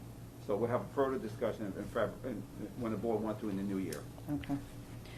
Whereas the Board of Trustees of the village desires to issue such serial bonds for the project for the maturity and period of probable usefulness permitted by law, and accordingly desires to amend the original resolution by submitting it to a permissive referendum in the manner described by law. Now therefore be resolved by the Board of Trustees of the Village of Buchanan, County of Westchester, State of New York, Section 1. Section 2 of the original resolution authorizing serial bonds of the village to finance the cost of the project in the aggregate principal amount of $387,600 is hereby amended to provide that such serial bonds shall have a maximum maturity of 20 years computed from the earlier of the date of the first issue of the serial bonds or the date of the first issue of the bond anticipation notes issued in anticipation of the issuance of such serial bonds. Section 3D of the original resolution is hereby amended to state that the maturity of such serial bonds authorized in Section 2 as amended shall be in excess of 5 years. Section 10 of the original resolution is hereby amended to provide that the effectiveness of such bond resolution with respect to any obligations authorized therein in excess of 5 years is subject to a permissive referendum and will take effect upon the expiration of the period prescribed in the village law, during which petitions for a permissive referendum may be submitted and filed with the village clerk. Section 3, Sections 1, 3A, B, C, and E, and 4 through 9, inclusive of the original resolution, are hereby ratified, approved, and confirmed as being not affected by this amendatory bond resolution and as being in full force and effect from and after February 2nd, 2021, the terms of which are incorporated herein by reference and made applicable hereto, except as aforesaid. For purposes of Section 81 of the local finance law, the Board of Trustees of the Village of Buchanan deems this amendatory bond resolution to be a sufficient summary of said bond resolution, which may be inspected during regular business hours at the village clerk, 236 State Avenue, Buchanan, New York, for a period of 20 days from the date of this publication. Okay, on a motion? So moved. On a question? Need All a in- second. Second? I'm sorry. Second. Second? All in favor? Aye. Opposed? Okay. All right, so I know we went around in different directions with this, but I'd like to make some comments here. So, relooking at some of the finances, the fire chief vehicle is approximately $63,000. We can take that out of the bond because there is enough money in the account to take that out of and pay for that outright. And which bond is that Which one are you in? talking about? We're talking about the fire chief vehicles, so this would be the two vehicles, the next one, where it says the acquisition of motor vehicles, $114,000. Okay, one of those is the chief vehicle. I'm not seeing the 114,000, where is that? In there, you have the police Oh, here, okay. Yeah. car and the fire chief's car equal out that amount of money. The 86,000 is the tax surcharge, so it's broken up that way. Right.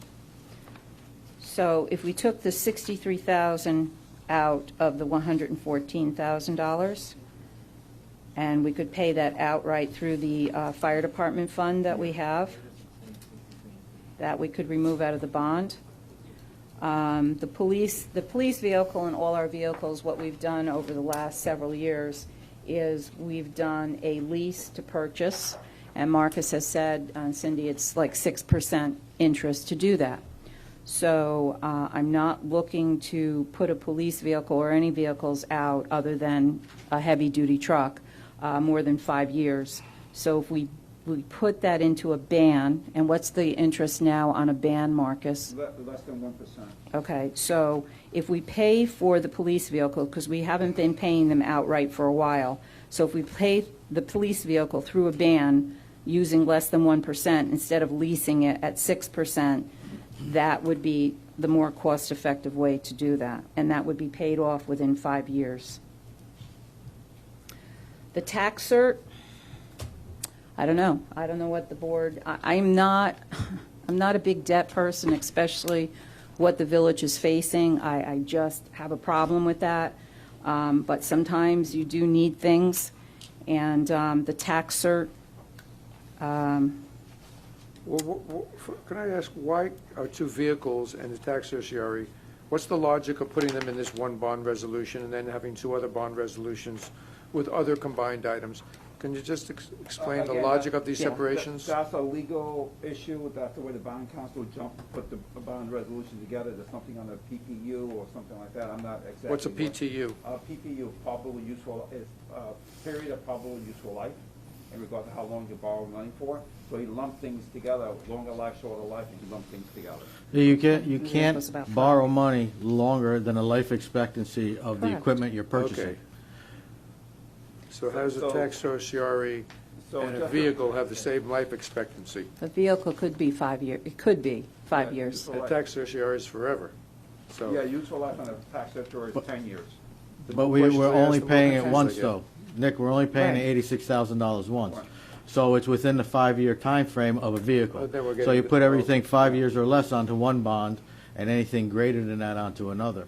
Is that basically what it is? Yes. Okay. And So just- this is the and first just- one. I just want to get the public and the fire department, just to make everybody aware, in the reserve account for the fire truck that we apparatus, just so everybody know, after we pay for the fire chief's vehicle, we have about $228,000 left in that account.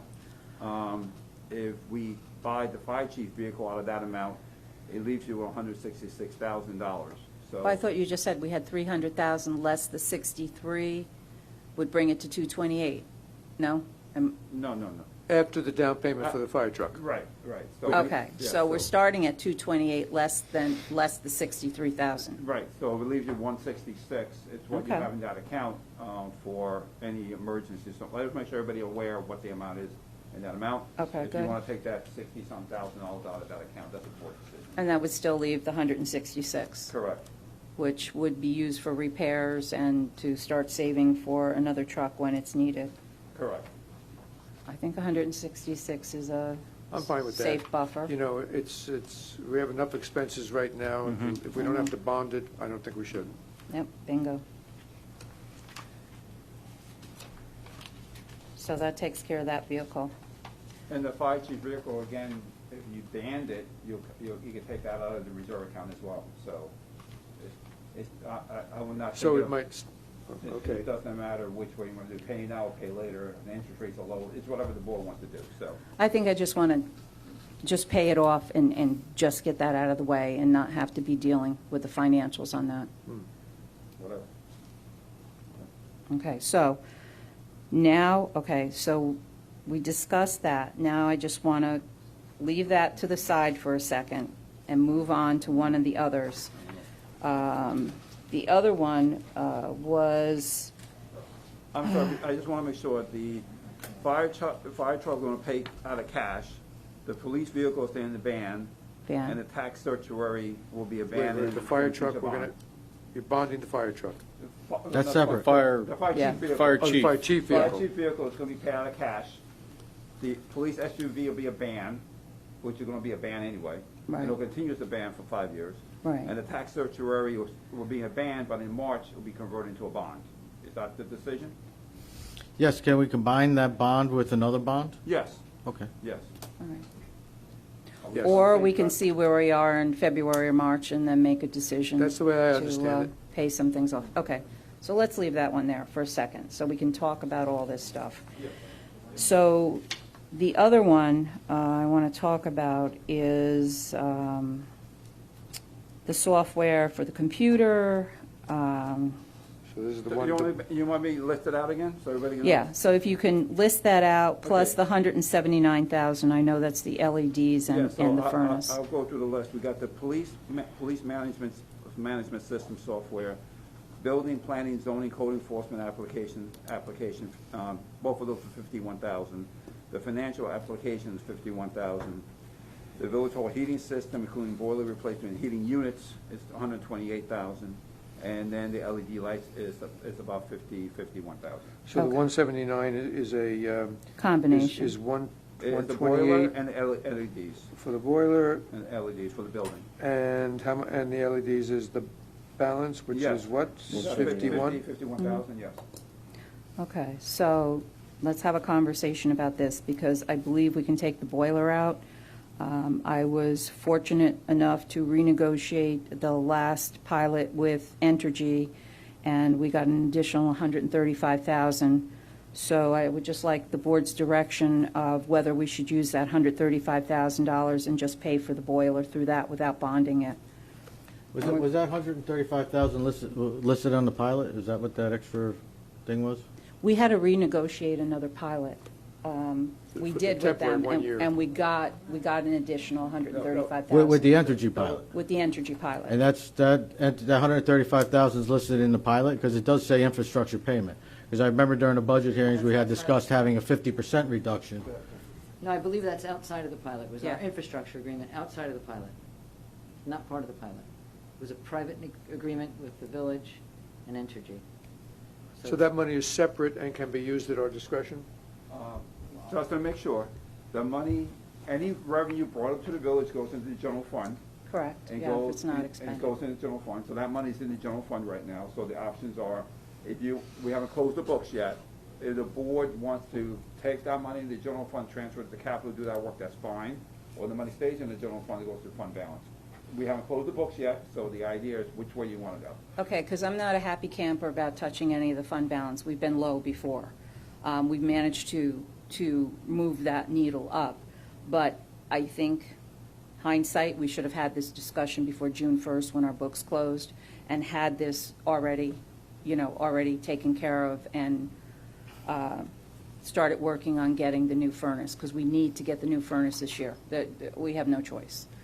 That should definitely be done. That's definitely one of the priorities. So unfortunately, now that it went into where our new budget starts June 1st, you're correct, that money wasn't used, and it went into our fund balance, and I'm not a happy camper about taking that out, but I would have taken that out before June 1st instead of taking it out after. And like I said, the books have not been closed yet, so the fund balance, we have not calculated what the fund balance number is yet, or the orders, you just finished the prelims.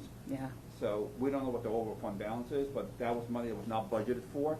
Because originally, when we adopted the budget, the $135,000 for the infrastructure was not in the budget, because originally whole entity was not going to give us $135,000. Correct. Yes, you negotiated, they gave it to us, so that's the additional revenue coming in.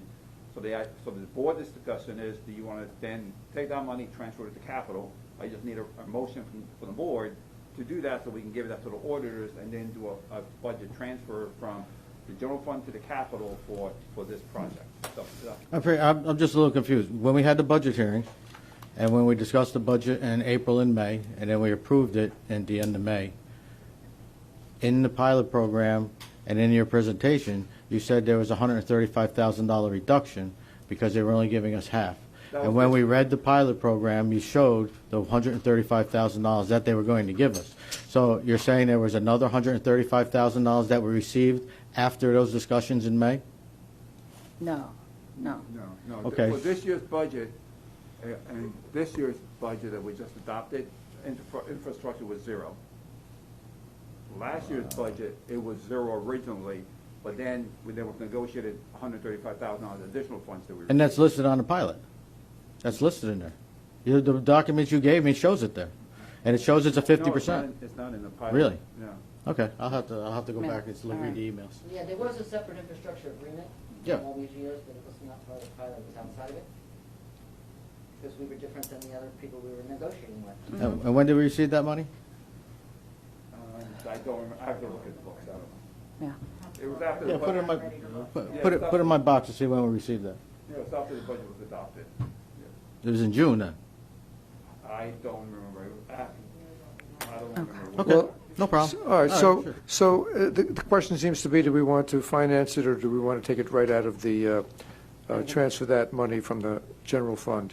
So I am under the impression that our fund balance is improving even without that $135,000 Should that be. was intended for infrastructure. We're just very preliminary now. So, I mean, if we can safely take that out and cover this new furnace, the less we have to pay on a regular basis, the less debt we have to carry, the better. But I don't want to endanger our general fund. So if the general fund is improving even without that 135, I would say let's use that 135 for the boiler. But I need to understand that the general fund is not in any dire situation at the moment. No, we anticipate a surplus. I can't tell you how much the surplus is going to be until the order is finished there, Okay? adjusting entries. Yeah, I would say let's use it, if that was intended for infrastructure, and we can use it for that. Yeah, I agree. Yeah. And when we had negotiated with Entergy in 2015, and I remember Nick, I was on crutches, and Nick picked me up, and I said to Nick that morning, Nick, what do you think about I ask for more for, like, infrastructure? And so at that meeting, it was the 11th and a half hour before we made the final agreement with Entergy. I had asked for the additional $250,000, which was never done before, and they gave it to us. So we benefited over the last, since 2015, and it increased every year, and then they decided that other people decided that the plant was going to close, but that was a good agreement for the village. So that's one of the things I'd like to do. I'm just saying, the LED lights, you know what, I'd still like to see, I know at one time there were grants on that. I would still like to look at that to see if there's any type of grants. There are no grants. There's no grants for the LEDs. You know what? The LEDs is not as, No, it's not. conversion, not as critical as the boiler. Yeah. Boiler's critical, the LEDs, it's like, I mean, first of all, fluorescents don't use as much as incandescents, and there's a lot of fluorescents around here, so the savings would be nice, but it's not going to be, it doesn't seem to be as critical to do that right away. The other thing is, So you want that out? Well, I would I'm not take, I don't care about the LED. It's not a critical I'm thing kind for of, us in I'm the kind village. of teeter-tottering on that one, Yeah. but I don't think it's critical. That's fine. It'd be nice to have it, but I don't think it gives us our biggest bang for our buck, and something that we shouldn't be bonding. So the other thing is the software applications for the police department, planning, zoning, and everything. I honestly feel that that should be put into the budget process and not bonded. You're talking about increasing taxes by $150,000. Well, I'm not saying to get all of them at the same time. We need them. I'm telling you, right now, we have no application anywhere. Paperwork is all over the place. I'm telling you, as an administrator, if you don't get an application, something's gonna happen sooner or later. It's a mess. The building department. So our systems are not protected from any cyber attacks? Oh, yeah. We are? Yeah. Okay. Oh, yeah. We spent the money to do Very that good. in the We company. have very good, All I right, can give you a cool. whole analysis. So but what do No, no, I you understand. mean that something's going to happen? Like, what are you referring to? Paperwork you can't find paperwork half the time, and then you. So it's find misplaced, paperwork. misplaced documents and stuff like Yeah, that? Absolutely. The building inspector go on inspection, they have to come back and forth with documentation. There's no digital format or anything. Totally respect the board, but I'm telling you, you don't do that, we are in the dark ages in this village right now. Well, we've happened to really, over the last several years, been able to bring us into the 2021 and into the next century here. We've done a lot of work on that. But, you know, I'm going to leave this up to the board, what their thoughts are with this software Can management. you, when you speak, can you speak into the microphone? I'm not sure. Sure, Because yeah. I have a hard time hearing you got- over here. I'm sure that he can't hear you out Yeah, there. okay, so, yeah, I was going to repeat, well, my point is, we're still on a manual system in most of the applications. For example, we have no police management system whatsoever at all. You guys know that. Everything's by paper. So if you want to report, the police department has to go manually through, search through the records, number one. That's it there. We have no planning, no code, no application, going to court. You gotta bring paperwork like crazy to go to court, to go through proceedings. I would like an application for building, planning, and zoning that you can look at, you can look at somebody's house or building and see everything that's going on in one application. Tie it in with the GIS mapping as well, as we discussed, general code. I was gonna have them to the next meeting, so you can tie that in, to make it easier for the, not only for the staff, but for the general public. I wanna find out what I have on the books. I can. Be a lot better cross-referencing and Marcus, so have you forth. seen these, Absolutely. you've seen the formats of these before? Absolutely. Well, I'm telling you, we're, on those that, we're way behind, even other small villages where they are computerized, we're not at all. On the financial system, on the finance, it's the same system we had since the 80s, and we had a conference call today, and they're not gonna do any enhancements. Because another company bought them, and they're not gonna do any enhancements to the old application. Everybody else is switching from that application because it's outdated. So these are the issues we have going on, and I'm telling you, I'm working with the staff every day. It is a problem. The manpower necessary to look up records and get stuff together is a nightmare. So That's the understood. What kind of manpower is it going to require to transfer all our current data into this system, and what kind of training will be required for our employees? let's talk about police and building. There is no system. So. No, but I mean, like with the building department, I assume you'd have to transfer a lot of, you'd have to would you have to hand enter all the data from your, that you currently have into the You system? start building. Who's going to do that? I've done that before. You start building as applications come in, as you go through the files, You won't have to go back to those files and transfer the data? as you put up a Or only as you You put an do, application. you do it as you get Correct. applications? Application comes in, I update that. I've Will- done it hundreds, I've done it at least 30 times in my career. Will there be training required? Oh, for? the training is incorporated in this price, so there'll be days of training, there's 800 support line. Oh, okay. Support, all that will be included. Okay. So are you saying if we get the software, we won't be Mayberry anymore? Aw. It'll be more efficient, let's put it that way. Okay. All right, well, that's the I'm a little board confused decision. here. We had all agreed, as you had said before, Mayor, we had discussed this many times, we had all agreed that we needed this. My Yeah, issue we was did. with the process of borrowing the money. Now we're reevaluating the whole needs, we're doing like a whole new needs analysis. I Right, just wanted right. to It's make time to sure wind that up the the teeth. board was still on with this when we have, we're looking to borrow $1 million, so I'm just trying to save where we can. I know we all agreed on these things, but I just wanted to put that out there one final time, Well, and if- I'd like the public to be able to comment on it. All right. I say So we- I just had some other thoughts. In I- light Well, of the- I figured if we it had was other okay thought, for you me. could have taken it out of the resolution and presented us with a different product. Well, that's why, that's why I'm doing that now. I want to have the discussion, see what can be taken out, and then I could do the resolution. Well, Okay, I thought we so- did that for like 3 meetings already. Right, so, That's all right. I so, want to get it Told the list. straight. Okay. okay. I'm not I- looking to borrow money we don't have to. So I just, as I was re-looking at that, I re-looked at different financial ends of it and figured where we could Okay. pull out of the bonding. So That's that all. other, that works for the boiler, that's a good thing if we can. Yes, absolutely. But I Bond think, it. I think, We want to know, keep that. Okay. with the update on what we had already talked about, I would say let's leave that software in there. Okay. I, my staff, and I would thank the board tremendously if we can keep that Okay. in there. Okay, Cindy's nodding her head. Okay. Okay, so before I change any of these resolutions, I just wanted to have the final conversation. So now the last thing is the 1986 Mack Highway truck for $236,700. Do it. It's time to replace that, no, Bob? And that's one thing I've said many times before, we really get our money's worth out of everything here, so, okay? All right, so, Just to let you know, yes, I can say, is that I was notified the other day that July 31st, the price of this truck will go up. It's actually up higher than when we first did that truck out at 236 versus 215. wow, And I took off the liquid salters, the chemicals, we took that off. There's a major surcharge on steel right now because of the COVID. Yep. And they just told us now, July 31st, this price will not last. And it's through Sourcewell, which Marcus will know about that. all right, so can we vote for the, can we approve this, can we approve this one tonight? Yeah, we have to wait now for the process, yeah.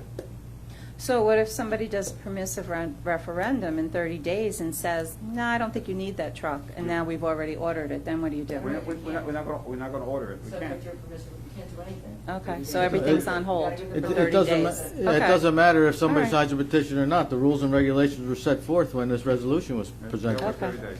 All right, so that price is going to go up. So are we voting on this one now? Well, let's go in order. Let's go in order. That's the fourth one. Right. Yeah. Yes, but we've discussed, so I need to make a motion to take out the, on the first one here, I got it. that has the total amount of $86,700 for the tax cert. And we So wanna we're leaving take that 60 in, we but we're wanna take taking, 63 yeah, I'd like out, to was make it? a motion out of this to Right. take out $63,000 to put into, to take from the fire department fund to pay for the chief's car. So this one will be for 138 instead of 200. I'll figure out the numbers, don't worry. Just take out, if you wanna take out the fire chief's vehicle and then authorize the board, authorize to, then use the funds necessary to pay for the fire chief's vehicle at the fire reserve account, I can take care of that. Okay, That's fine. so everybody's comfortable not having a public hearing on this because we've discussed it several times before. Are we good with that? Yeah, as, Marcus, Okay. can you tell me what the tax implication is for the tax increase for next year is going to be for this bond? I would have to, with the stuff taken out, I can get you that tomorrow or next day. I have to recalculate all the numbers now.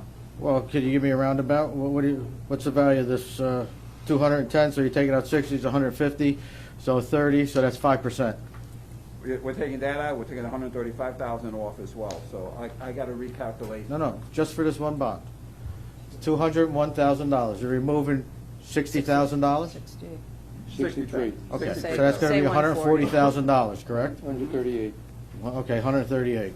So $30,000 is 1%? Yes. 33. 3, 6, 9, 12. That's 4.5% tax increase for this one resolution. Mhm.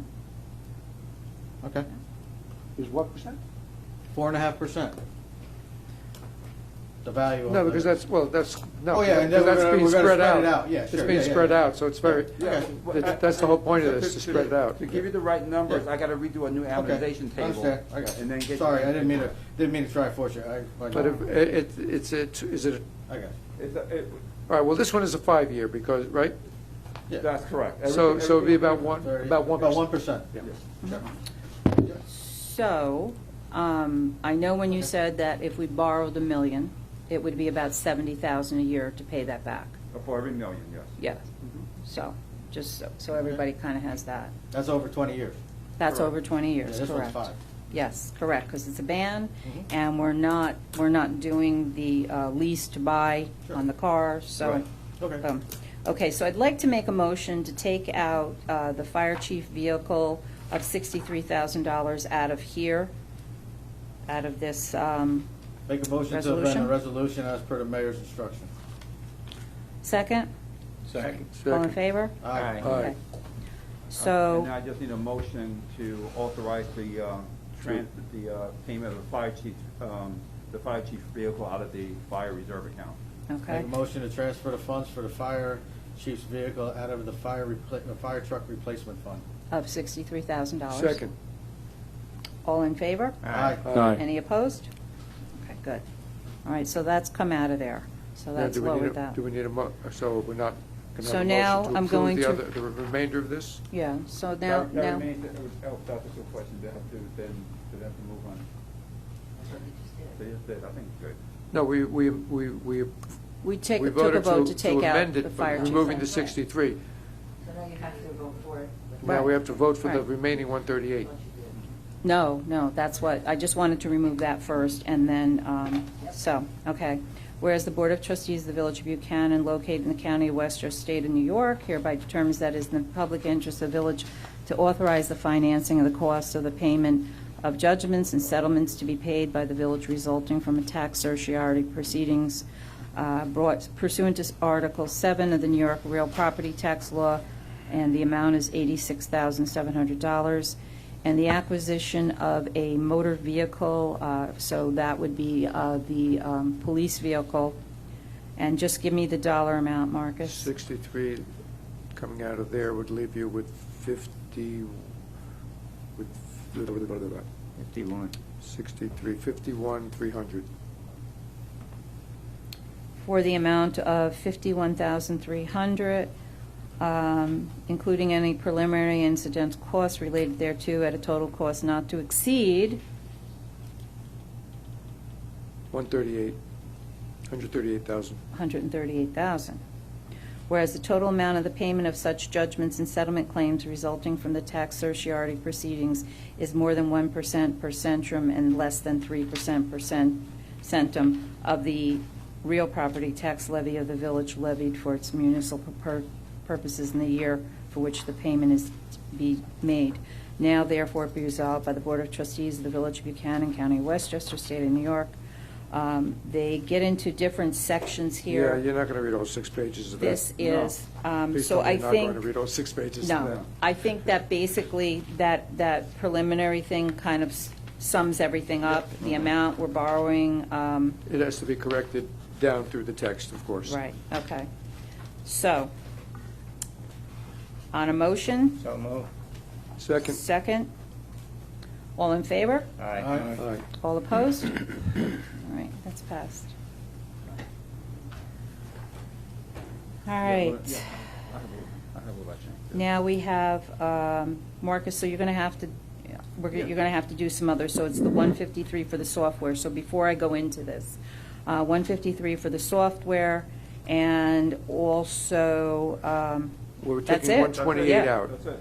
Yeah, Are we taking the boiler out, right? Taking the boiler and Yes. the LED out. yes, okay. Okay, so it's just the 153. 153,000. Okay.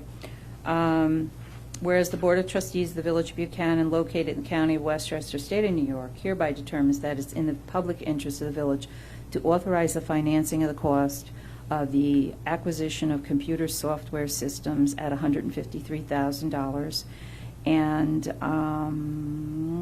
there's nothing else there, and that's it. Now therefore be resolved by the Board of Trustees of the Village of Buchanan, Section 1, there is hereby authorized to be issued serial bonds of the village in the aggregate amount of $153,000 pursuant to the local finance law in order to finance costs of the specific objects or purposes herein described. The specific objects or purposes or class of objects or purposes to be financed pursuant to this bond, the respective estimated maximum cost of such specific object or purpose or class of object or purpose, and the principal amount of serial bonds authorized herein for such specific object or purpose. Wow. Did an attorney write this? Yeah. So, I'm going to make a motion to approve, to go out to bond for the software applications for $153,000 on a motion. So moved. Second? Second. All in favor? On a question. Oh, I'm sorry, on a question, go ahead. Sorry, I The, apologize. the other thing that was in this resolution wasn't just the boiler. It was the repair of the highway garage. We had That was in discussed here? yeah. Yeah, we did. Yeah, it says the 135. construction and reconstruction of various building improvements of $179,000. And Well, the that Marcus explained is 128 for the boiler here and for the LEDs. Maybe what you're thinking of is on the next Where one? are we getting the highway garage repairs? Remember, the columns were rotted out, and we're waiting for the engineer's report, and that was going to be part of the miscellaneous building repairs. We never got, we never, we got the numbers, right? I did get new bids on that, because the numbers I gave at the beginning were just arbitrary numbers that Yeah. past ones have Yeah. got. I just got a quote about a week and a half ago from someone who was only gonna be about $12,000 as opposed Okay. to 40. Because I know we were discussing it being a really bad situation where it was going to be $50,000 or $60,000. So if it's only 12, we can keep that out. Yeah, I believe Mark said to discuss that at one point in time. Okay, yeah, and I remember Bob saying something to me too about that, so I'm sorry, yeah, we should have mentioned that. But one other thing, when you're passing this corrected, you should keep in the last paragraph and mention that it's subject to permissive referendum. Oh, We don't okay, have that sure. Conversation, but Okay, with all the bonds, it's subject Yeah, to, yeah, yeah, okay, these are so done all the bonds are separately, so- subject to a permissive referendum. yeah. Thank you. Yes, it was, I know, reading through here, yes, it is in there. Thank you, Stephanie. Yep. I mean, I think he's got it on the last page. It's on the end of page 6. Yeah, Mhm. and probably on all of the ones that you are correcting. Okay, all right, You can good. correct it, and then read So the I'll last read paragraph. section 10 all the time, with the next one too. Okay, on a motion? We So- did that? Oh, All in we did favor? that. Aye. On a question? All in favor? Aye, unanimous. Aye. Right. Okay. All right, so now we're to the Mack truck for $236,000. Okay. So whereas the Board of Trustees of the Village of Buchanan, located in County Westchester, you've heard this before, authorize the financing of the cost acquisition of machinery and apparatus for construction and maintenance for the village, including any preliminary and incidental costs related to it not to exceed $236,700 in accordance with the local finance law. Now therefore be resolved by the Board of Trustees of the Village of Buchanan, Section 1, there is hereby authorized to be issued serial bonds of the village in the aggregate principal amount of up to $236,700 pursuant to the local finance law in order to finance the acquisition of machinery and apparatus for construction and maintenance for the village, including any preliminary and incidental cost. So, and I also want to mention on here, this bond resolution is subject to a permissive referendum and will take effect immediately upon its adoption by the Board of Trustees of the village and the expiration of the period prescribed in the village law during which petitions for a permissive referendum may be submitted and filed with the village clerk. So, and this is for the 1986 Mack truck, which is our workhorse during the winter, and Bob, I know, has said to us that he can use it for many other items, so it's not just a winter truck. So, on a motion, So moved. second? Second. On a question? All in favor? Aye. Aye. Opposed? Okay, so we already took care of number K. This is something we do every summer. We hire seasonal help. So I'd like to make a motion to appoint Peter O'Neill and Jake Izzo as seasonal highway help from July 14th, 2021 to August 31st, 2021, at a rate of $14 an hour. So moved. Second. All in favor? Aye. Opposed? All right, the next is a motion to authorize employment of seasonal help for the camp and the pool. So this is something we do every year. I do want to set the record straight on something because this continues to be an issue here. I will be voting on this. I see Jackie Pasquale, which is Cesare's wife, is here. And so to set the record straight, we are not related. My cousin is married to his twin brother, so we are not related. So I just want to put that out there again. So we have a list of the people here and their salaries for the summer. And on a motion, So moved. second, Second. on a question? What's the position for? Well, it shows the different positions, the director of the camp, and then there's different camp positions, nurse, Michelle Murray, Okay, I don't have Rachel that copy. I Boonstra. have something older here. Oh, maybe that's it. And then there's, Oh, you know, there. this is people that come back to us every year, so Okay, it's, but what is Jackie's position? She's on the first page. yeah, she's on the first page. I think she's the assistant. Yeah, one assistant directors. Okay. Yeah. And you know what, I know she works at the school with the kids too, so Yeah. I didn't, honestly, I didn't know she was looking for the position until one day I came into Village Hall and she was outside talking to Nancy. Yeah. So, but that's okay, that's fine, you know, that's. Yeah, but I'm it doesn't glad, show the position on I'm mine. glad Nancy could fill these positions. Camp director, that's the title on top. Yeah, mine must be a preliminary from last week or Okay. something, because it doesn't have. Yeah, that so info. there's Okay. plenty there. Okay, we did that, right? That's You all vote. approved? On a You motion, vote. second? No, is it on the question? You Okay. just said second. yeah. Okay, second? On the question. On a question, are we ready to vote? Yep. Oh, yeah. All in favor? Aye. Aye. Opposed? All right, that passed. Okay, so where are we now? Recognize the. Okay, the receipt and acceptance of the fire department driver operator program. Okay, so they just updated this, and this is for our review to accept this. And just one minute, Nick, you did ask me a question, they did get, I just remembered, they did give me a list of all their drivers, It did. and I'm actually putting them into the Lens program as we speak. Oh, good. Okay. I'm totally got it. Okay. All right, good, good. And thank you, Stephanie, for all your work here with, you know, with the fire department and working through this. And then Nick, too, is also the liaison to the fire department, and Nick, you're doing a good job. Okay, so we don't have to take any votes, we're just accepting this. Okay, thank you. Okay, now the fun stuff. Okay, so when Entergy left, I asked them if there was anything they would like to donate to the Village of Buchanan, whether it was chairs, whatever they had, we would be willing to accept it. So so Entergy sold, and then Holtec got the message. So I went over shopping, Marcus and I and Cindy, we went over shopping over at the Holtec site, and we were able to get chairs, some tables, brand new, and I wish we had it here tonight, 2 brand new podiums. We'll leave one on the 3rd floor, one on the 2nd floor. They were in boxes. Wow.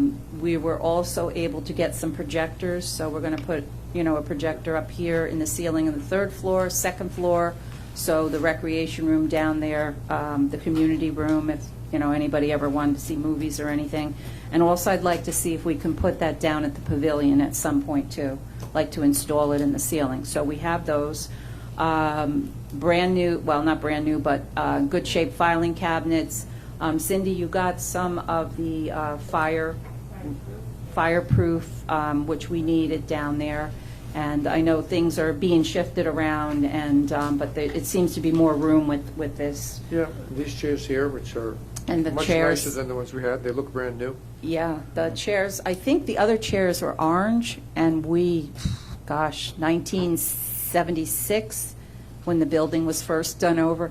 So I have to laugh again. we really use our assets right to the last. But the orange chairs, they weren't in great shape. They're not cheap chairs to buy either, and we couldn't get them clean any longer. The board chairs, we got all new board chairs. What other things did we get in the office? And I think we're getting a conference table for the office, which will help with the workflow down there. The police department got chairs. The highway department got chairs. What about your office? Did you get? I didn't get anything. Oh, you get. I didn't think of myself. That's okay. Wheels in there. I didn't get anything. And so down on the second floor in our community room, we did get some chairs. I'm still looking to get some tables for them. I understand the round table broke. One of our the tables downstairs are heavy and not in good shape. So we're looking to replace that. We got microwaves. We are going to still get 8 refrigerators because I know Bob told me not so good with our refrigerators. They're on their way out. They were on their way out when he first got them. That's how we got them. What else? So they're going to give us a list of the donation. I mean, it's substantial. It's a lot of things. So, we don't have to use taxpayer dollars to freshen up different things. Two of the other things we got in boxes were those stop signs. So we'll have to talk to the chief and see where he thinks, is a dangerous intersection. But they're powered by solar. And Bob, you had gotten 2 or 4 of the speed signs that tell the speed, what the people are traveling, which we were trying to get for a while. So. They're saying we have 4 of them. Oh, that's great. That's and great. What are the stop signs that require solar? They flash red. Illuminated by Yeah, red they're cool. LEDs. Filing cabinet tables. So we did okay shopping. We did good. So Can't beat the price. No, the price. That's my favorite 4-letter word, free. So How much was it? Because we had a lot of manpower going over there. It was Yeah, like $100, correct. $200 an hour for 2 days. correct. Well, A penny compared to what you would have had to pay to upgrade stuff that we needed. So but not only that, Worth it. Bob was good with the guys. He scheduled that. If we had to pay for a moving company, it would, I don't know. Would it cost the same? I don't know. We have a 1.3 square mile village. Would you have to travel I don't know, half a mile, Bob? And if that behind the highway department, I don't know if you remember, Sean, because you've been here for a while. You're a long-termer, and Cindy. Remember behind the highway garage, we had that paper road that went to Broadway? If that was still there, that's something else we got to work on as a board. But that would have been just a quick run right through that paper road right over to Entergy. So, yeah, I think we did well with that, thank God. Thousands of dollars, but I will let everyone know what the donation amount comes to. The fire department was able to get some things too, the Verplank Fire Department, so they've been good about donating to the fire departments, to the village, to churches. So, you know what, we're very happy to get it, and we're very happy they are not charging us for it. And so if it's free and it's in good shape, I don't see why we wouldn't have a problem taking it, because now it's Village of Buchanan property. So what we're going to do, I wish we had one of those orange chairs in here, but what we're going to do, all the things, the old chairs, the filing cabinets, desk, whatever surplus things we have, what we're going to do is put that out and see if we can sell them, because even though they're old and I don't, there might be somebody that wants it. It's still done by taxpayer dollars, bought by taxpayer dollars. So we'll see if we can get anything for that. If not, then we'll make a decision of how we dispose of it. Because, Bob, we don't have too much more room to store, do we? Because we got a lot of stuff. And they said there are more things. And, and you know what else? Did you pick that up? There's the large, gigantic fan. You got that? Yeah. There was, and I thought, not this year. Yeah, it's like the huge Gigantomundo fan. And I thought, not this year because COVID is still in the air, but I thought for the pavilion, when the kids are in camp or when there's parties, we could use that fan to kind of cool it off there in the summertime. So, thank you. Was that a good hint? Cooling off? Well, the Good. fan brought up a good idea, I think. Yeah. I actually led into that on Yeah, purpose. perfect, Yeah. perfect. It was a perfect time, too. It was getting a little hot in here. Yeah. So what's the length of time we're going to keep the surplus junk around before we throw it in the dumpster? Not long, not long. Bob, go. Go, Bob, you're on. What we do is, I came across this company called International. You've heard of them? I mean, we Yeah, they use take it. the picture, they put it on the internet, Yeah, they bid it, that. and They they give usually you a percentage. will, as soon as you put the surplus, I can get them here as soon as I can. They'll make pictures of it. They do it 10 days prior, or 2 weeks prior to the next trustees meeting. They put that out, they only advertise it 2 weeks on their site. And after the second week is up, it coincides with the village board meeting. They approve the funds that they're gonna receive for that, and then people come take. Okay. So within 30 days, we could technically be rid of those. That's how they, we got rid of our garbage truck. We don't pay any fees, the buyer pays the commission, the seller doesn't. We'll be probably putting the fire truck that way too, when it's due, it's ready to go. And tying that into fire truck, the old fire truck, I don't know if you want to discuss the next meeting, but a motion to consider that surplus as well, so we can add it to Auctions International and put it out there, see what we can get. So I don't know if we want to discuss, consider Let's that leave tonight. or wait for the new next meeting. discussions for the next workshop. Okay. We got Yeah, lots- because the old engine is still in service, the new engine is not in service, so we can't declare something surplus while it's still actively in Okay, service. that's fine. And it's probably going to be about another month, I would imagine. Okay, we'll put it on the workshop, okay. And Bob, do you have an idea when, I know they're taking it back on Monday.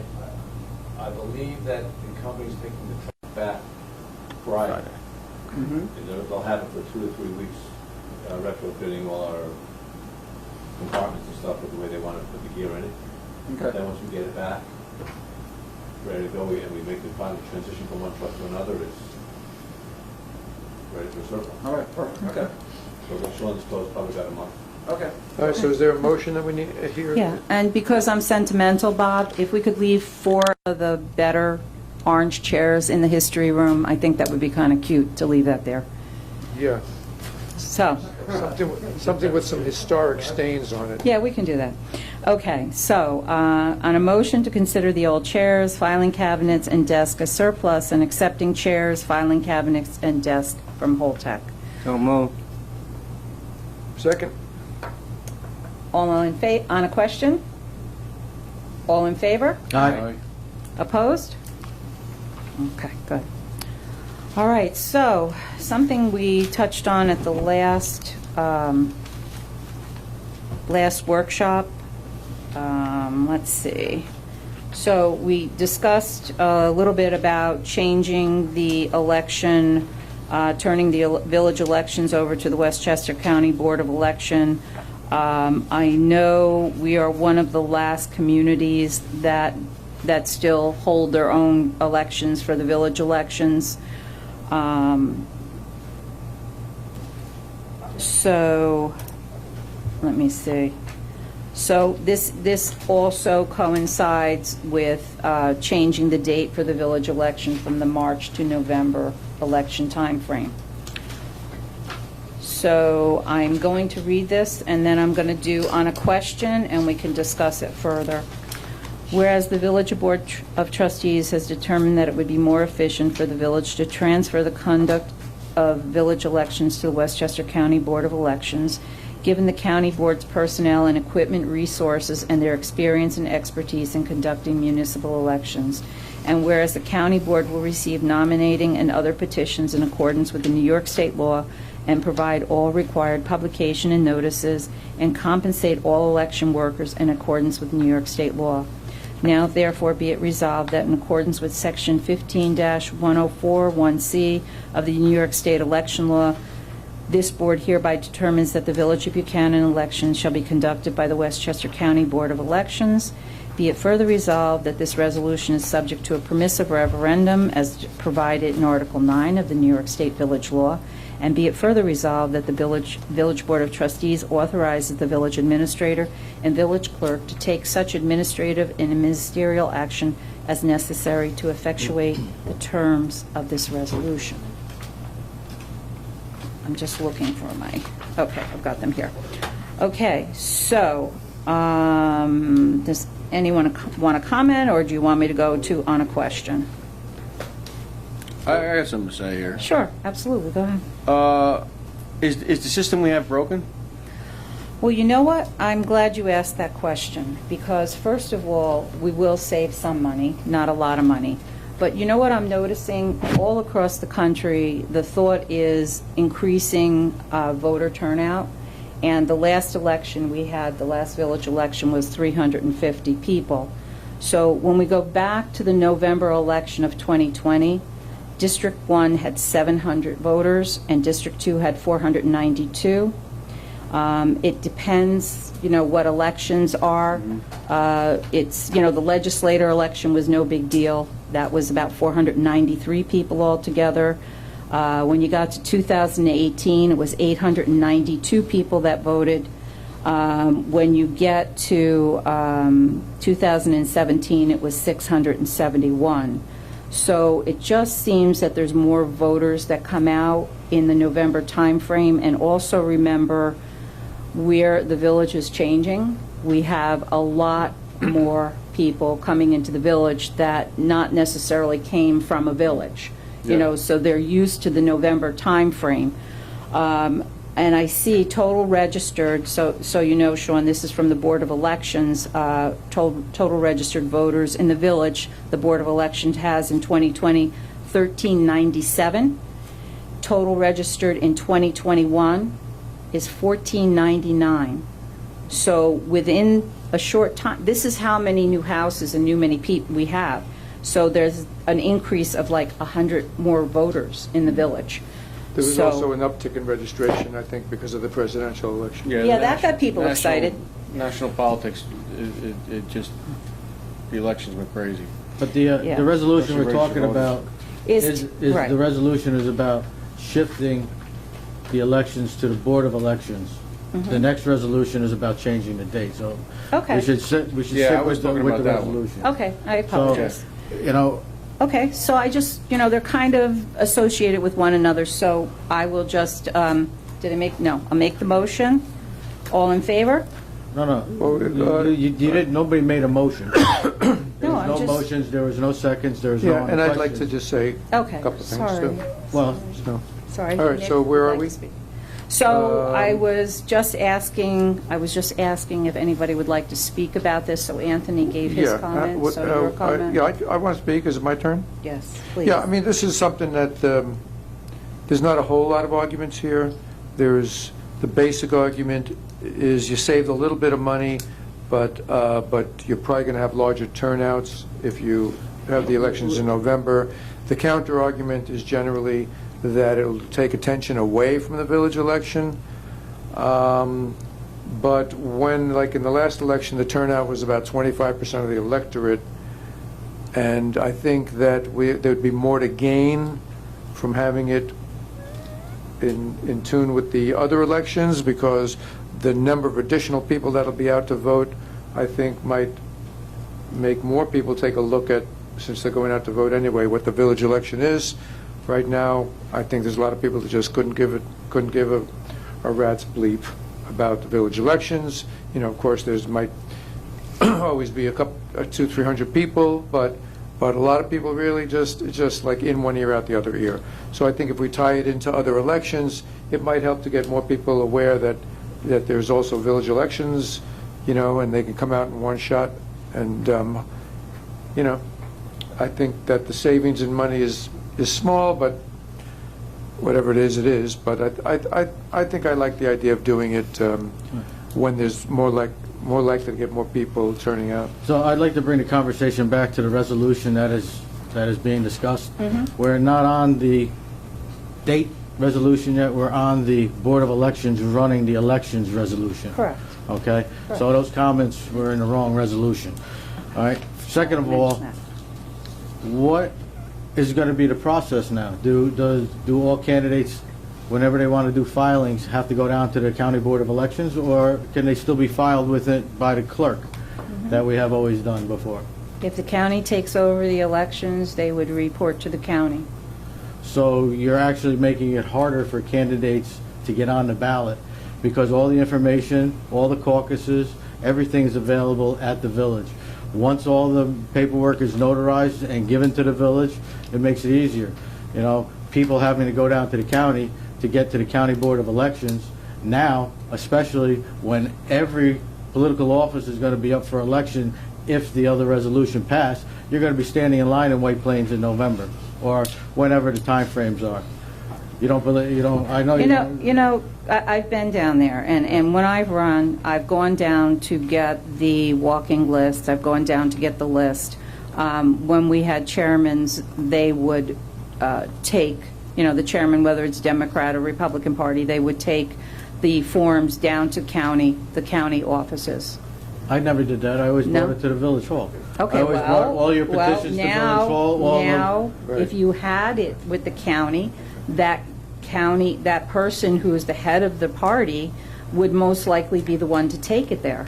Why wouldn't they take it there? And if so, White Plains is not a big deal to get there, Sean. It's not like It's a lot bigger Alaska. deal than going 3 Yeah. blocks. Well, we know what you're up to, Yeah, so. and I You mean, know what am I up to? I'm No, trying to nothing. keep the people in the No, village of that's Buchanan. that's your opinion, Sean. I wouldn't be That's- giving that's your anybody opinion. else's opinion, Mayor. Oh, thank you. I appreciate that. When I I got don't your like when you petitions give for me you, other I people's brought it down here to opinions. Cindy. Okay, When I that's got good. Nick's petitions, I brought them Okay, down here to well, Cindy. okay, When I got that's everybody's, fine. I brought them down to Okay, Cindy. that's fine. You know what I mean? All right. And I just don't see the advantage of having the county take it over. Will the county be allowing all of the candidates to get the voter list information as they come to vote? Does the county offer that service or no? I guess we'd have to look. I don't see why not. Why wouldn't Well- they not? well, Why would they can not? I ask a question? get I that don't know. list? Why would they not? See, Can these we- are the questions we If should you know have before we those pass the poll watchers- resolution. When you have a poll watcher, that's, if you nominate somebody to be a poll watcher, give them the form, they can go to the poll that they're designated to pick that information up. That's what poll watchers do. So I've done it for other elections other than the village elections. I've gone to the different polls and say, could you give me the list? Yeah, sure, here it is. when Dwayne was chair of the... Dwayne did it 1 year, I did it all the other years, and then Jimmy Samarco did But it for he you. didn't you have to go down to the county Absolutely not. anyway to get the, Nope. to file the notice? Nope, you go right There's over to something you have Cindy, to- here you go Cindy, There's here's something you stamped have to here, take. Well, maybe here's your Dwayne didn't know that, because I petitions. remember him going down to the county. Yeah, even though. So the let me last one. ask, can we change the date of the election without turning it over to the Westchester County Board of That's Elections? the next. Well, that's my the next original resolution. question was it broke, was never answered. No. It was never answered. It was because if you look at, you go into politics outside of the village, there's nothing but corruption and mistakes. And that's what I asked, is it broken? I mean, we do a good job with our elections here. I don't see what the significance is of bringing it outside the village. That's why I'm asking. I would like to see, The question is, larger voter turnout. I can think, you change the- why would we not want more people to come out to vote? Mayor, you're confusing the resolution. No. I know. We're I know. discussing- It's going to be part of the other election, they have to do Okay. it. Sorry, What's Nick, what the was answer? your question?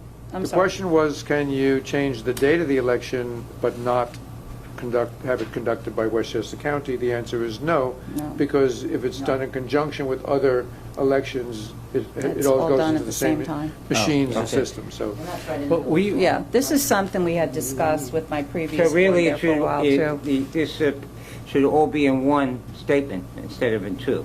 You could have done it in one, I like it in two. Okay, all That's the way right. I chose to write it. But when we're because discussing, it should really be discussed as one. Because you could transfer it and not change Yeah. the date, but you can't change a date and not transfer it, so.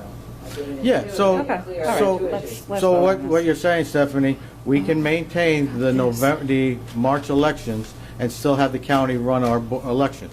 We can't have the November election without this. So it's only contingent, we don't have to, we could turn the elections over to the county and still have a March election, correct? Correct. Okay, so the only reason to have this resolution then is if it's the intent of the board to move change it the to date. November. Okay, so there is really no benefit to the village to turn over the elections to the county. unless you want to change the date of the elections. So if there is a benefit to the residents to change it over to the county, you can do that without changing the elections. So the question there again is asked once again, what is the benefit to turn over the county election, our elections to the county? Mayor, you said it was for paperwork, or? Well, I wouldn't have written it this way. I would have put the two things together. Okay.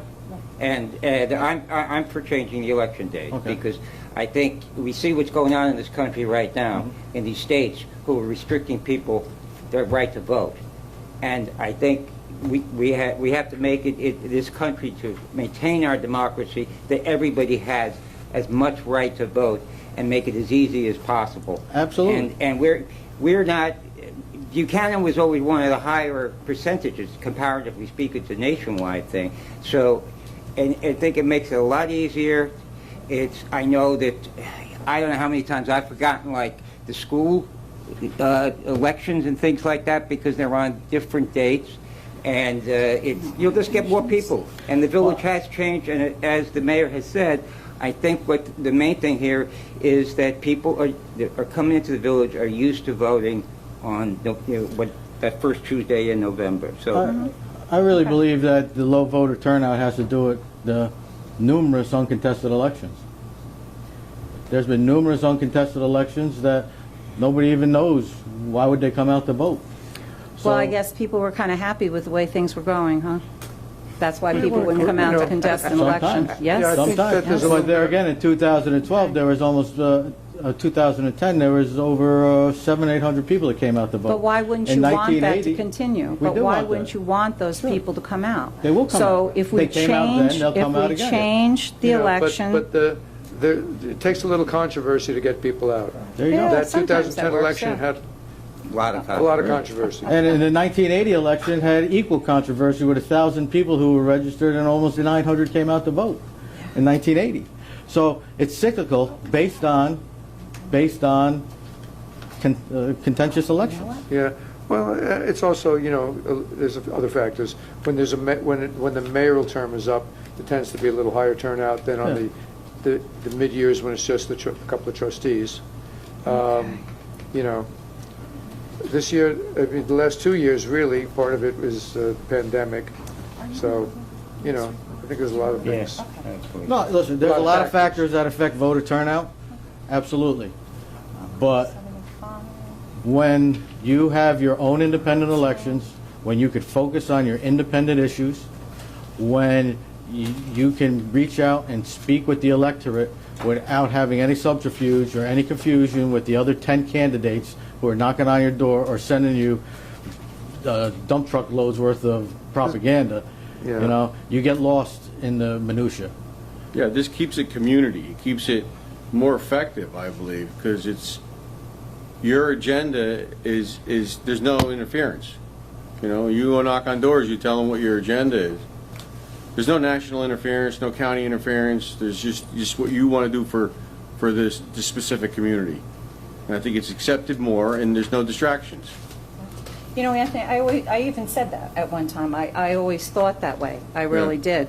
And then I just, I see the low voter turnout, and I see the new people coming into the village that know November 3rd is election day. So, It just gives us a chance to get to those people, knock on their doors, and for them to see how the village runs and change their normal process. I hope so. 'Cause I mean, I'd like to it's see the new people come out easy as enough well as done. the established. Okay, I'm going to read this. Whereas the Village Board of Trustees has determined that it would be more. Well, wait a More- minute, does this mean my term is up in November if we approve this? This gets resolution is approved. returning over to the Board of Elections. So This we're doing the resolution. Board of Elections. Oh, we're doing so, all right, so Yeah. if we change That's the it. date, does that mean I'm done in November? You never know. Or This November? No. is the following November? I don't know how that works. Yep. The village, term that would be more efficient, the village should transfer the conduct of village elections to Westchester County Board of Elections, given the board's personnel and equipment resources. Did I not read this before? And their experience and expertise in conducting municipal elections, whereas the county board will receive nominating and other petitions in accordance with New York State law and provide all required publication and notices and compensate election workers in accordance. Now therefore be resolved that I did read this. what am I, losing my mind? Did you read it? Yeah. No? You did, no. Okay, with Section 15104(1)C of the New York State Election Law, this board hereby determines that the Village of Buchanan elections will be conducted by the Westchester County Board of Elections. Be it further resolved that this resolution is subject to a permissive referendum as provided in Article 9 of the New York State Village Law. Be it further resolved that the Village Board of Trustees authorizes the village administrator and village clerk to take such administrative and ministerial actions as necessary to effectuate the terms of this resolution. So, on a motion? So moved. Second? Second. All in favor? On the question? Sure. On a question? Sure. In the resolution, it states that the elections would be more efficient, and that there's a benefit to using the county personnel and equipment and resources. It will not be more efficient. It will operate the exact same way. We already use the county equipment, so the county does offer their expertise, and we've had municipal elections within the village since the inception of the village. This resolution is just part of a different resolution in order to change the dates of our elections. And since there is no advantage to the people of the Village of Buchanan by further creating a hindrance for them to get on the ballot by having to navigate Westchester County, by having to navigate the Board of Elections. Using the Village of Buchanan resources creates a bigger talent pool, more availability to have somebody get on a ballot, more availability to submit petitions, more expertise from the people who have actually run the Village of Buchanan elections for decades. Passing this resolution will do nothing to increase voter participation or candidate participation. Passing this resolution will do everything to hinder people becoming involved in the political system and seeking political office. All right. Thank you, Sean. On a motion? You already did a motion and Second? second. On a question? All in favor? Aye. Aye. Opposed? Opposed? Opposed. Okay. Passed. Motion Well, that's passes. 2-2, so you have to vote. 3-2. Yes. I vote yes. Okay. So, next is changing the date, whereas the Village of Buchanan currently holds elections every year on the third Tuesday of March for village trustees and every 2 years for village mayor. Whereas holding village elections on the same date as the general elections may result in a stronger turnout, especially during a presidential year or other major elections. And whereas holding village elections on the same date as the general elections would save the village from having to pay for an additional election and allowing for board training and participation in the budget process. Whereas pursuant to Section 15-1041C of the New York State Election Law, the Village Board of Trustees of the village may, by resolution, subject to permissive referendum, change the date of the village elections from the third Tuesday in March to the first Tuesday after the first Monday in November to correspond with general elections. Now therefore be resolved that the village election shall be held on the first Tuesday after the first Monday in November, the same date as the general election starting in the year 2022.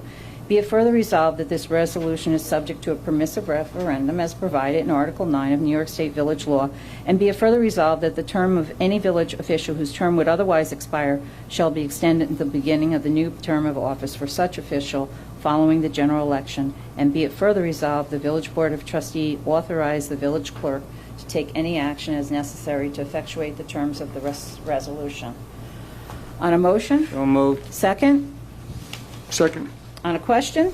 On the question, in the resolution itself, it says the reason for doing this was to allow for more board training. What training would we be engaging in?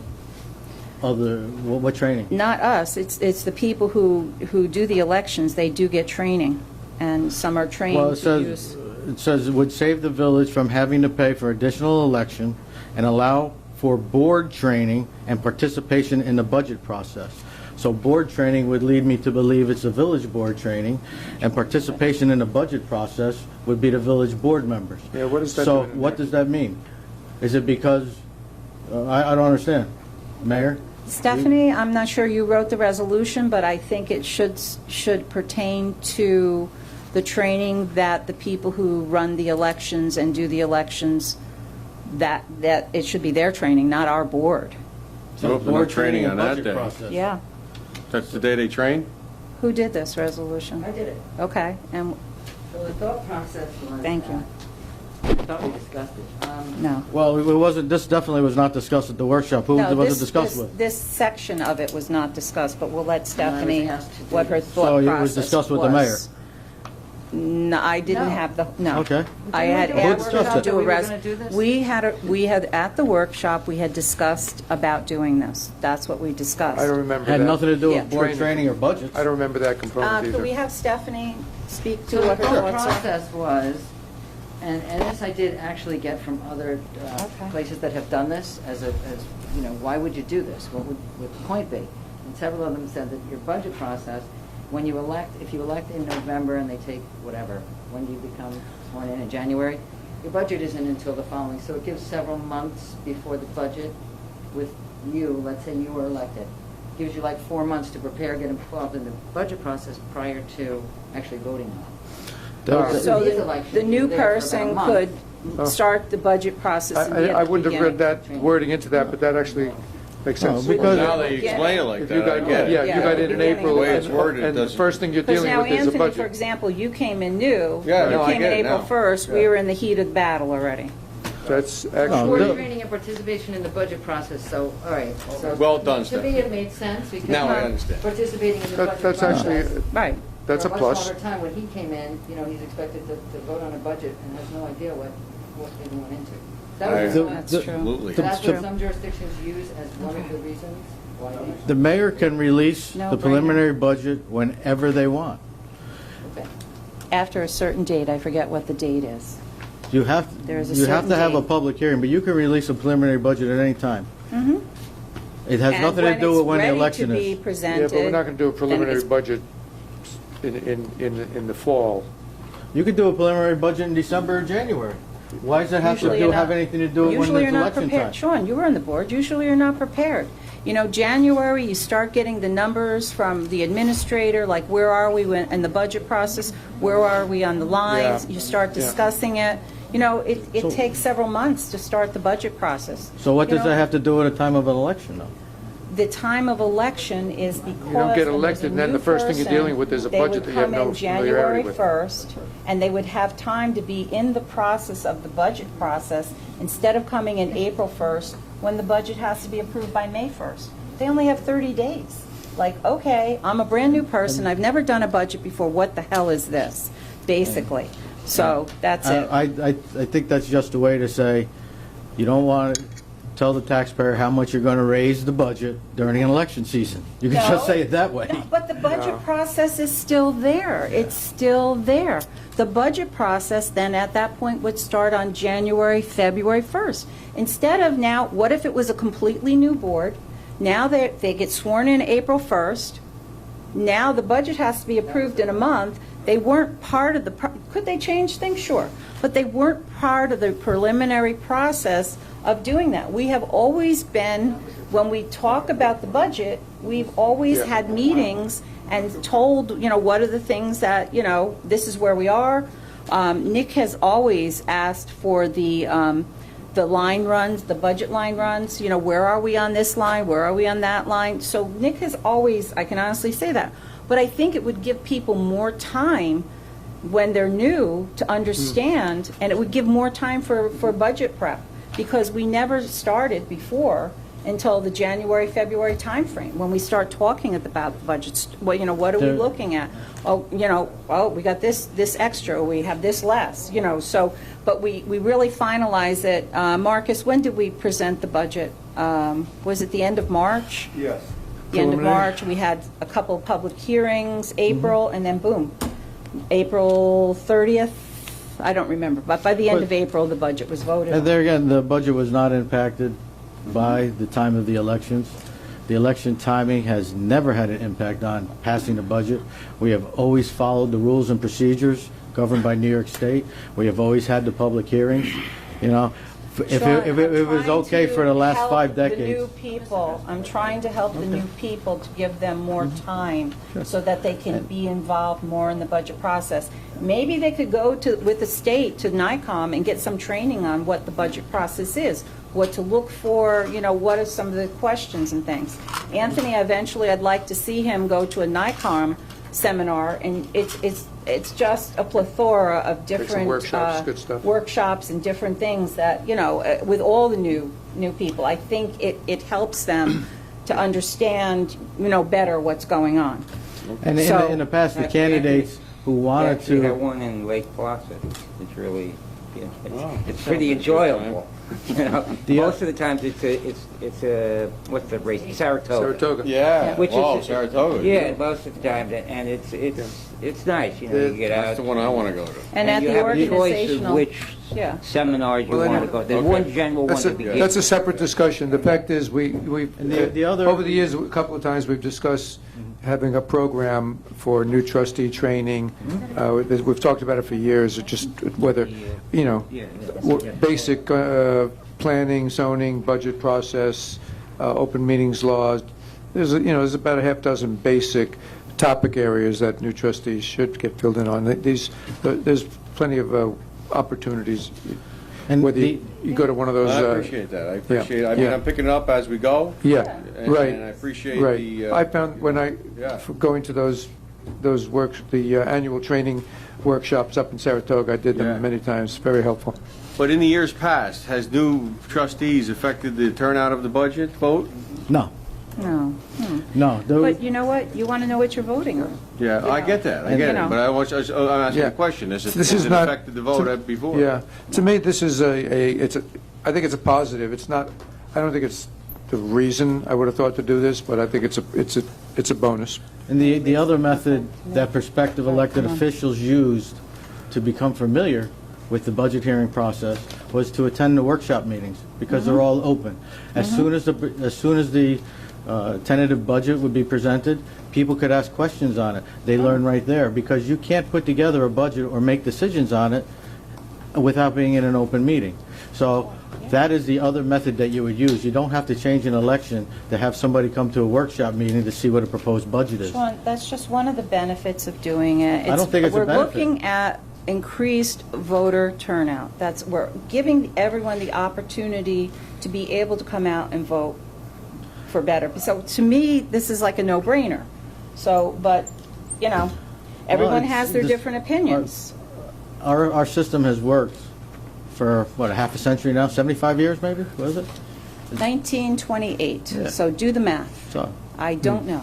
almost Oh, 100 wait, years. We had a 90th that Entergy paid for, 90th 90th Can't talk birthday. about the So, I got to yeah. say, I kind of see both sides. Everything's got to be on a tangent. well, Why can't we you're the focus on one what we're that talking started about? it how many years, I- so I just added on to it. I'm That's just going all. to, can I That's just all. say, I see both sides, the arguments, and, but I think I'm still leaning towards trying the new date, and, if it turns out, after a few elections, it hasn't increased the turnout, I'll be It can online be- to vote to change it Could be back. changed back. But I think it could, there's a possibility of having a significantly larger amount of people coming out and hopefully then voting in village elections. I think I'm willing to give this a try. But I do see both sides of the argument. Low I think voter we fall turnout through is... the cracks. I think the local officials fall through the cracks in a big general election like that. I don't, this one, and the village. I mean, I don't think it's as effective. I really don't.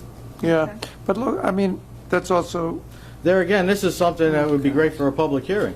Well, we don't have time. This directly affects Well, this can every be done single by a person. permissive referendum, Yeah, I know so it if people does. don't Sure. want this, they can do, You're more than willing you to can do have a permissive- public hearing you can on do- on buying a truck, I- but you're not willing to have a public hearing Yeah, but we on didn't have the changing. public hearing. But we didn't have the public hearing because everyone decided, let's vote on this. So now you want to pick Because and we had- choose, but I because- asked for the because- public hearing. because But now we you already want to pick and discussed it. choose what's public hearings. So that's ridiculous. If we didn't know have the it's public ridiculous. hearing for the bonding, now all of a sudden you want to do a public hearing.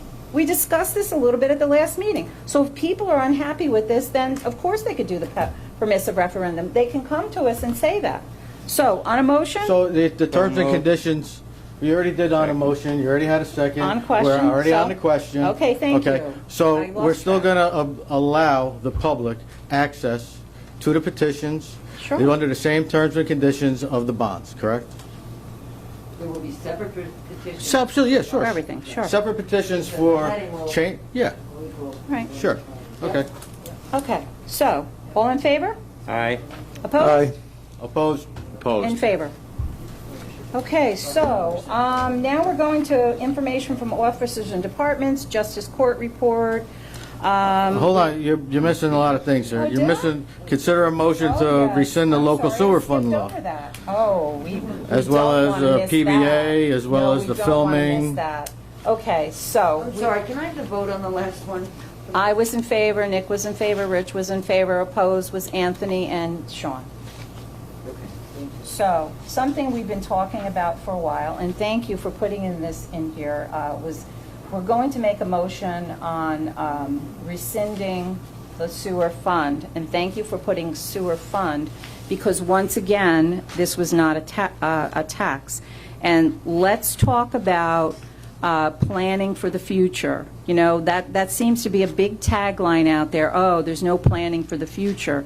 This is going to be something that will be happening in the village eventually, especially once the sheetrock plant gets tied into us, plus with the new development, there's going to be a lot of new development. So that's what most of the municipalities do. But really, you know, it's in fairness. I'm going around the village, and I know a lot of the houses that are sold. And one of them, I know there were only 2 people living there. Now there's 6 cars parked there. So obviously, there's more than 2 people living there. So I think in fairness, this is what this was all about. It was about fairness. Why is somebody that have 10 people in the house paying the same proportion as somebody who has 2 people in a home? So this was never meant to be a tax. This money was coming out of the general fund. Okay? Everyone who pays a tax in the village, a percentage of that goes to the sewer fund. Believe it or not, that's what happens. The sewer is not a free service. Never was, never will be. So it is not a tax. I want everyone to understand that. It was never meant to raise money. It is not that at all. So please, going forward, I don't want to hear misrepresentation about this fund. So you're either going to pay in your general taxes or you're going to pay by usage. It's just simple like that. How that got all twisted up, I don't know. But I'm just clarifying that now. So, and there's also, Marcus had some municipalities. But I think for planning for the future, I think this would be a good thing for the village. But, you know, the board will decide tonight if they want to rescind this. On a motion? So moved. Second? On a question? On the question. Sure. The reason why I refer to it as a tax is because it's levied as a sales tax. It's a percent value of a commodity that you receive. That's called a tax. It was projected to be 25% added on to your onto your water bill. That is a tax. Okay? That's the definition of a tax. No. Okay? It's the usage. There's a big difference between a tax and a usage. Usage is a tax, dollar a value. tax you can deduct from your income taxes. Usage you can't. So right now you can deduct. That's why I've every year always said that when people who don't pay their water bills, that Buchanan has added it to their tax bill, that if I wanted to turn, I'm sure there's people using that as their account and taking it off as a tax on their federal tax return. It's a usage. And there's many different things to usage. You're basically paying upon how much you use that particular service provided by the government. So when you get a water bill, say my water bill is $200 every 6 months, I pay that usage of $200. On top of that is a $25 surcharge to go into the sewer fund.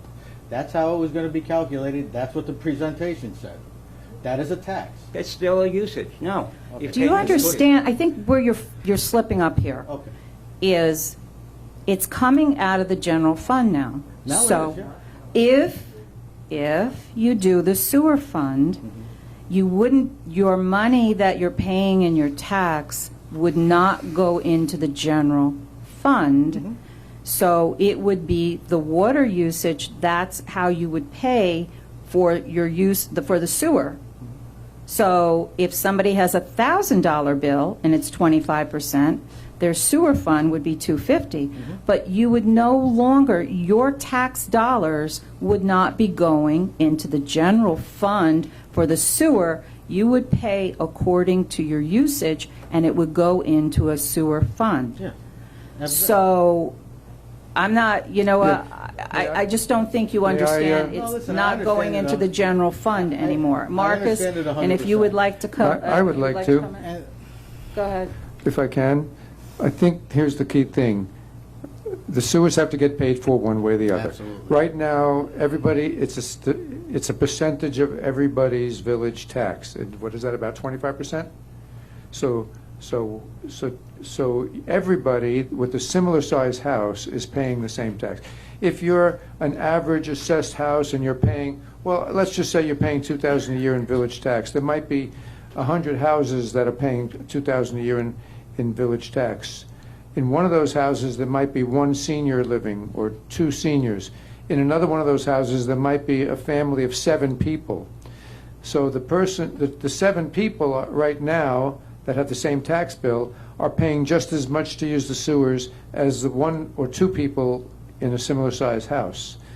If you take it out of the general taxation, your general village tax will go down by that 25%, and the cost of running the sewers will be distributed based on usage. We would still be covering the total same amount of money.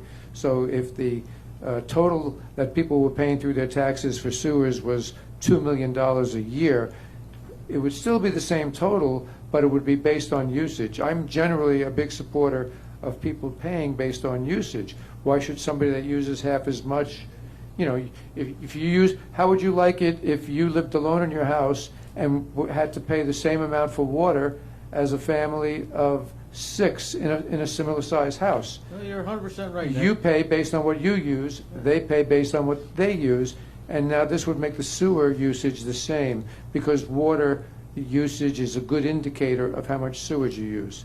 Okay, you know. and that's fine. Unless you're one old person who stands there with the hose on for 23 hours a day and then sleeps for an hour and puts it back on for 23 hours, chances are you're using less water than a fully occupied house with a lot of people in it. Absolutely, and when you take that out of the general fund, I don't know if you remember by the master plan of 2000 or whatever it was. 2005? Yeah, whatever. 43% of the village was incorporated, was corporations. So that means that those taxes are coming from the sheetrock plant, they're coming from Con Edison, they're coming from the pipeline, they're coming from all the industrial users Right. who don't really contribute anything to the sewer plant. However, they are subsidizing all of the residents on their water bill and their Right. sewer bill. So by removing them from the taxation, you're going to increase the amount of money that it's going to have to come from the resident, because now 67%, or was it 60% or 57% of the taxpayer is going to have to pay for 100% of the sewer plant, where now 100% of the taxpayer is paying for 100% of the sewer plant. Yeah. So you're losing. Well, you're going to lose because revenue. a business, a restaurant, for example, How many do we got? 2, whatever, pizza Okay. place, a donut place, a gas station, whatever, they're still paying, they're still going to be paying based on water usage. I don't think that's, there's one case where what you're saying is correct, and it's the reason we haven't really put this into effect, and that is because the sheetrock plant is on their own septic system, and so they would have to be, if currently they're paying into the sewers through their percentage of their taxes, if we go to this system, they would not be paying, and so that, you are absolutely correct, would have to get distributed. But in general, I'd say for some businesses, they might wind up paying more, because because their taxes, 25% of their taxes is going to be less than the amount of water they use. Depends on the business, so. I just have you're taking so much money out of the tax base. There's plenty of businesses around here that operate with 1 or 2 people. The auto body shop, Yeah. the gas stations, All Yeah. of these people are paying a lot more money in taxes than the residential homeowner. And that's helped subsidizing the sewer plant. You take them out of the mix, Yeah. you're done. Yeah, I mean, truthfully, unless there's, I don't know if there's really probably no way to, But you my- could kind of speculate, okay, this is a restaurant, they probably use a lot of water, so they're probably gonna wind up paying more, and maybe an office building where an office where one person goes in, maybe they're gonna be paying less. Even a And vacant same as property. residences, but it'll be based on usage. And how much is actually gonna get shifted from, it's a good point, I don't Well, know. even How a much would vacant- actually get shifted from the commercial to the residential? It's kind of hard to say. Even the Marcus, vacant would you like to properties. comment? All I want to say, this was a plan to try to be proactive as Indian Point, hopefully, beyond my time, I'd like to plan for the future when I'm no longer here. The idea, if Indian Point gets redeveloped, Route 9A gets redeveloped, and the village grows, and the Sheet Rock Place gets possibly, hopefully redeveloped, you have a game plan in place to redistribute the expenses for the sewer. I never intended for this to become like this. All I wanted to have a Yeah. tool for the board to have, a future board to have in the future when it makes sense for the taxpayers and the residents of the village. If you get a brand new hotel complex on Indian Point or a convention center with big restaurants, it makes sense at that point. I don't want to create something like this for a board when it's not being implemented. I never expected it to be implemented now at this point, but we're not ready to go until we get developed something else. So, This was, So- the inception was 2 years ago? Correct. This was passed 2 years ago. correct, it was, yes. And then we found out that Yeah, sheetrock. one of the bigger water users, the sheetrock plant, was on septic. So when that was being calculated, Marcus was not aware of I had that. that number included. Kind of became a Yeah. deal breaker. And that's why I told the board. Question. There's a tool in the toolbox. Question for Stephanie. Stephanie, is there a problem in having this law on the books and not enacting it? Not that I see, but there's also not a problem repealing it. Could somebody who feels that they could benefit if it was enacted, could somebody, anybody, a commercial client or sheetrock client, could somebody, if it's on the books and but we're not acting on it, could somebody force our hand? Demand that It's on, you have that, you passed that law, so now. yeah. No, but it's a bad practice to sit here and pass laws that, one, at the time when it was passed, you really didn't understand what you were passing, all right? Two, Well, we did, to have it- we to had have some it- missing information That's though. all. You were Just had missing, some just missing information. Well, and That- that's why, Those but were- Sean, those were let's the not exact questions I start asked with at the a public laws. hearing. Let's not start with the laws. Okay, there's a lot of laws, and you know it, you were on the board too, that are not being followed through. So, Let's get what rid I of them. think, okay, I'm gonna give you a special project, because you like to research. I want you to go through our code book and laws, find out which of those that are not being enacted, not being worked on, whatever.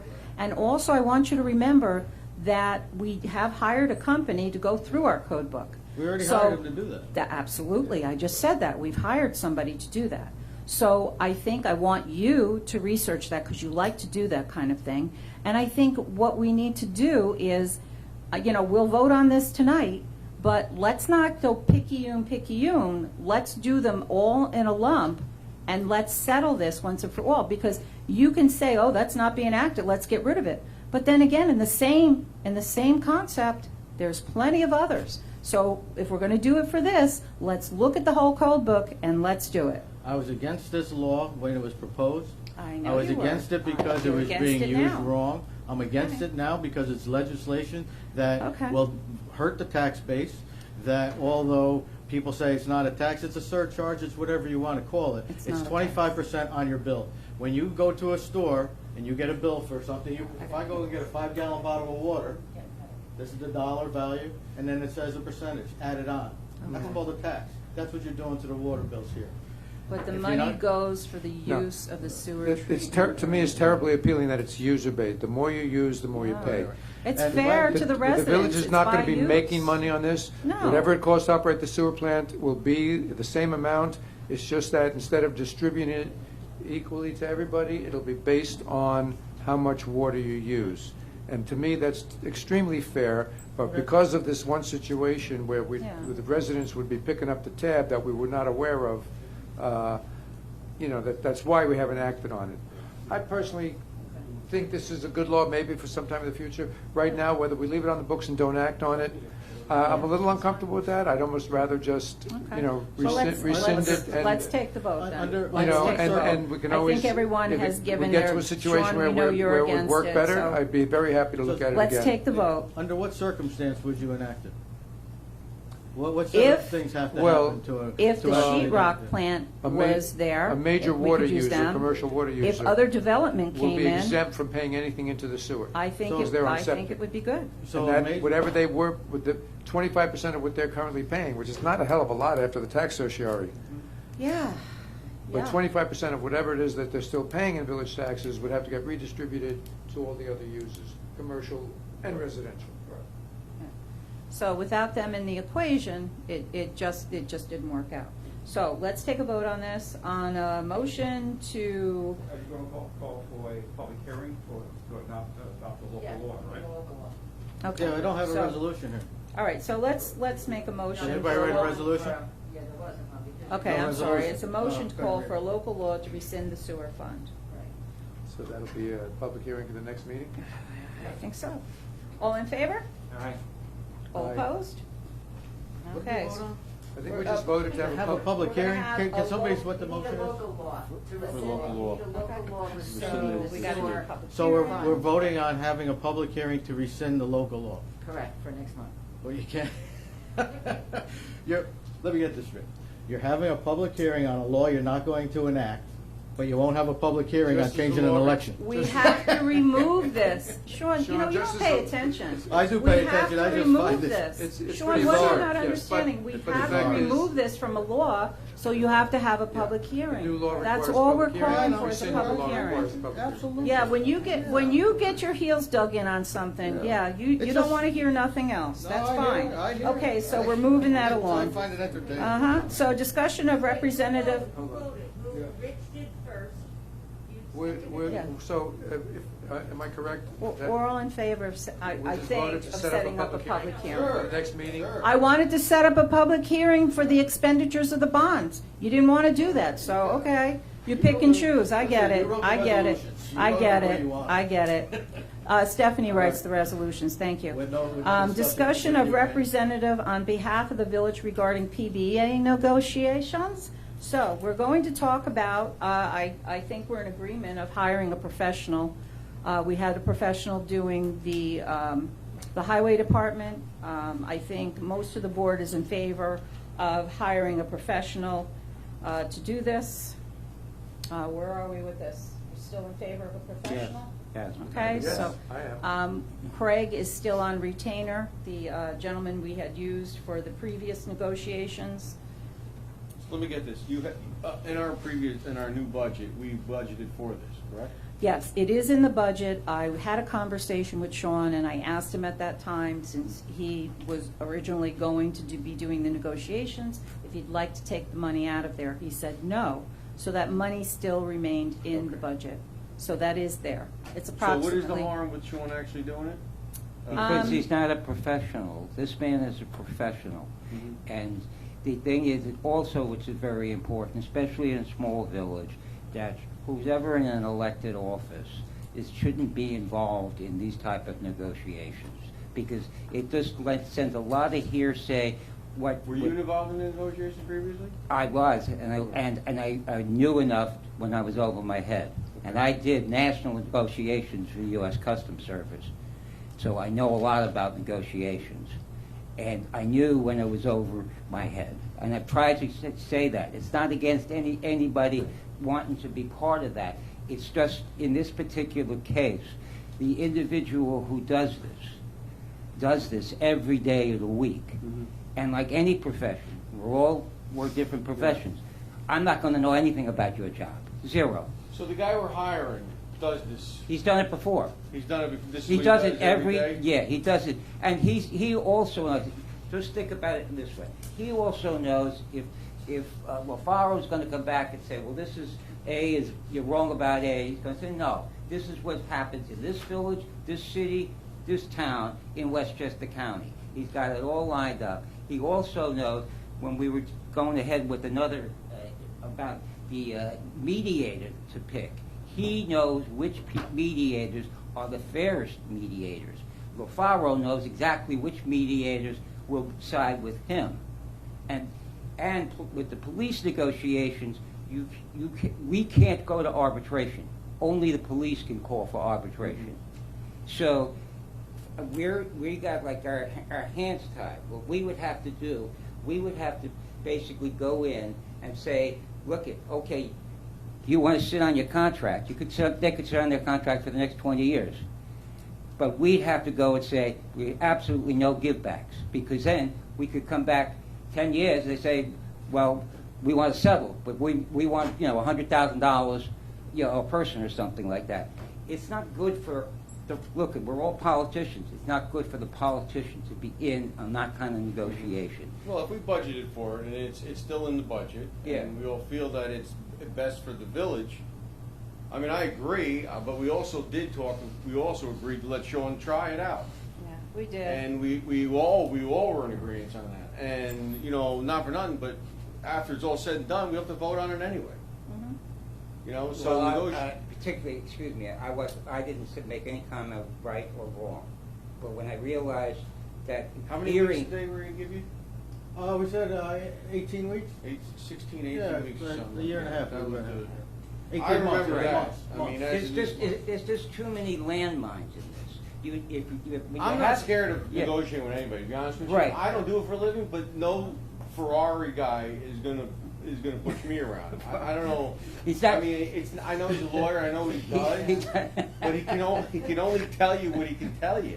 And you gotta read that. Yeah. And then we all have to vote on it anyway. Yeah, what it is when when we had this whole situation with the police thing here, and it really got out of hand in the village.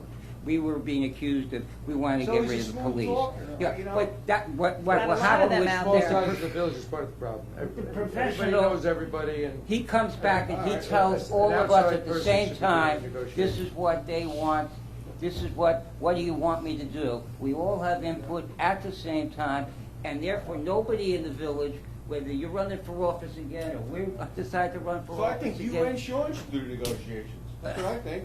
I think that's the most effective and the most money saving for the village. Actually, the gentleman we got saved money in the last, big time. Well, And got a lot of $30,000 is gifts. $30,000. Well, that was not in 1 year, and we had some employee issues too. So that got involved in that too. So Okay. that was not all for. I'm for new that. to this, like you Yeah, all no, know, you're and I'm learning, asking you're questions, learning, because I see it sure. from Sean's angle, Yeah. I see it from your angle, I know the guy's a smooth talker, I know Sean's educated, but we all gotta vote on it. We gotta see the contract, we gotta agree on the contract, it is what it is. When it's on paper, it is what it is. So, Right. I mean, we know what they're getting, we know what they want, that's part of negotiation. Sure. So, I'm for letting him give it a shot, but, it's, if you think it's gonna be a failure, then, That's I how don't- much. That's how much it's a failure. It's not that. It's really like you got your kid in playing high school baseball, and now he's got to go up against a major league pitcher. Sooner or I have later. no respect for this guy. Yeah. Believe me, I couldn't stand the guy. And Cheech, who was there with me for a while, you could tell you the same thing. Unfortunately, the police have put themselves into a contract that this guy wrote, and it basically they can only get out of it on 1 day a year. And the other thing with this loaded with the potential problems is our police officers, and I'm going to say that later on, I've met with each police officer, I met with the chief as liaison with the police officers. They're all great people, but they don't get together at all. Like New York City, you got 20,000 cops, so you can have a meeting where you have 1,000 cops at it. They never get to sit down together and say, well, I want that, or this is more important to me. Oh, or it would that. benefit them. Yeah, it would it benefit would, them. but Listen, Yeah. I'm not opposed to it. Sean in the mindset was looking to save the village, the taxpayers, a considerable amount of money, and I was all for it. I thought we all were at one point. But I also know that this guy's a shark, so if he's a shark, you know. Yeah, I don't think when it first came up, I didn't really question it, but I had time to think about it. Yeah. And then there's this, the one big issue with the police is the section 207C, which basically is. I read it. Yeah, it's basically this, we get workman's comp, the regular person. When it was written with the intention of that the fact that if a police officer gets shot or he's running after a criminal and he falls down, that they will get their entire pay and their benefits. Great. There was not the intention that if he's getting out of his car to get a hamburger and he slips on ice, that he should be getting 207C. And this has been a sticking point up and down all of New York State with the Nobody's on the municipality. job. He's on the job whether he's getting a hamburger or he's chasing a criminal. But the point I is, get what you're saying, it but will put- it happens in all aspects of the world. the management is not going to give in on this, because you got a city like New York would be bankrupt, absolutely bankrupt. If your garbage man falls off the truck getting a hamburger, or he gets falls off the workman's truck comp. getting He gets workman's comp. Okay. And so- the officer would still get workman's comp, but he wouldn't get the whole entire salary, all his health benefits, and Okay. all his vacations paid for the rest of his life. And Well, that that'd be bankrupts some people. hamburger if you went after it like that. Okay. All right, So I it's, could go on. part of all the negotiations with all this, and, Nick, you had something you wanted to say? I'm sorry. No, I just saying that, when it first came up, I didn't question, it kind of came up one night, and I just kind of didn't really react, but afterwards, thinking about it, it made more sense to me to go with an outside person. Listen, I'm for whatever's best for the village. So, Amen. then that's it. If we're gonna We're go, on the we same gotta go, page, we yeah. gotta go to our resources, then we go to our resources. The last two contracts were the only two contracts that were led by a hired negotiator. Both contracts, I believe, took 3 years to negotiate. The last contract was negotiated for at least 3 years.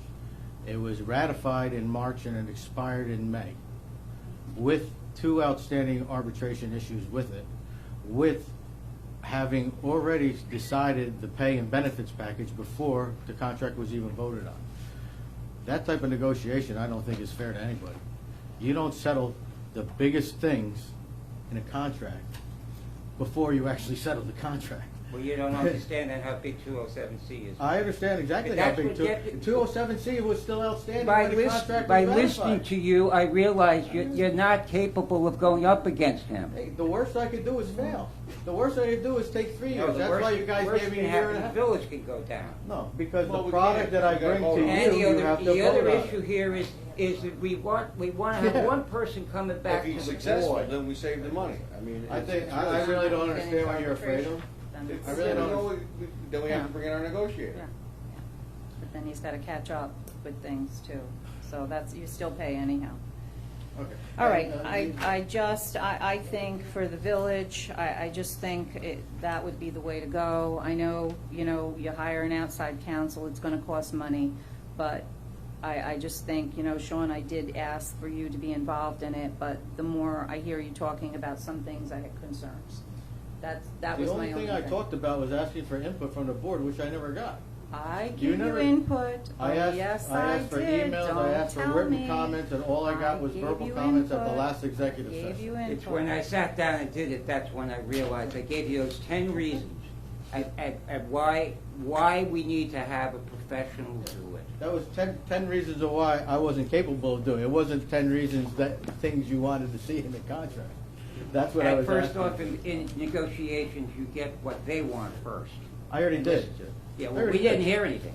That's because I was culling information from everybody Well, see, before I that's put the a product problem. together. That's the It's problem. 11 o'clock, can we move on? Yeah, let's do it. Okay, I mean, that so, seems like it's a dead issue anyway. since we, I mean, you would do 10 times as well as I would do, I know that, but I think Yeah, that you going. guys made up your Fine mind with when the you professional yes, success, okay, that's okay. moving on. And then Sean, I know you had also said, your girlfriend would be happy that you wouldn't be spending all this extra time on doing negotiations. move So on? I'm just trying to be a nice mayor, that's Let's all. move I on. appreciate I if you felt kept that, personal things out of it because well, I don't you were mention. the I make a one. motion that we but move no, on. no, you were the one that said that statement, not I. You were the one that said your girlfriend would be happy if you didn't have to negotiate, didn't have to spend the time. So it wasn't me that started that. Would you like me to said it. give you some other things what other family members would say? No, so that's you can fine. comment in public? Sean, you're the one that opened that door. I'm just commenting. So I opened the door. What are we in a trial? It's a positive for you, okay?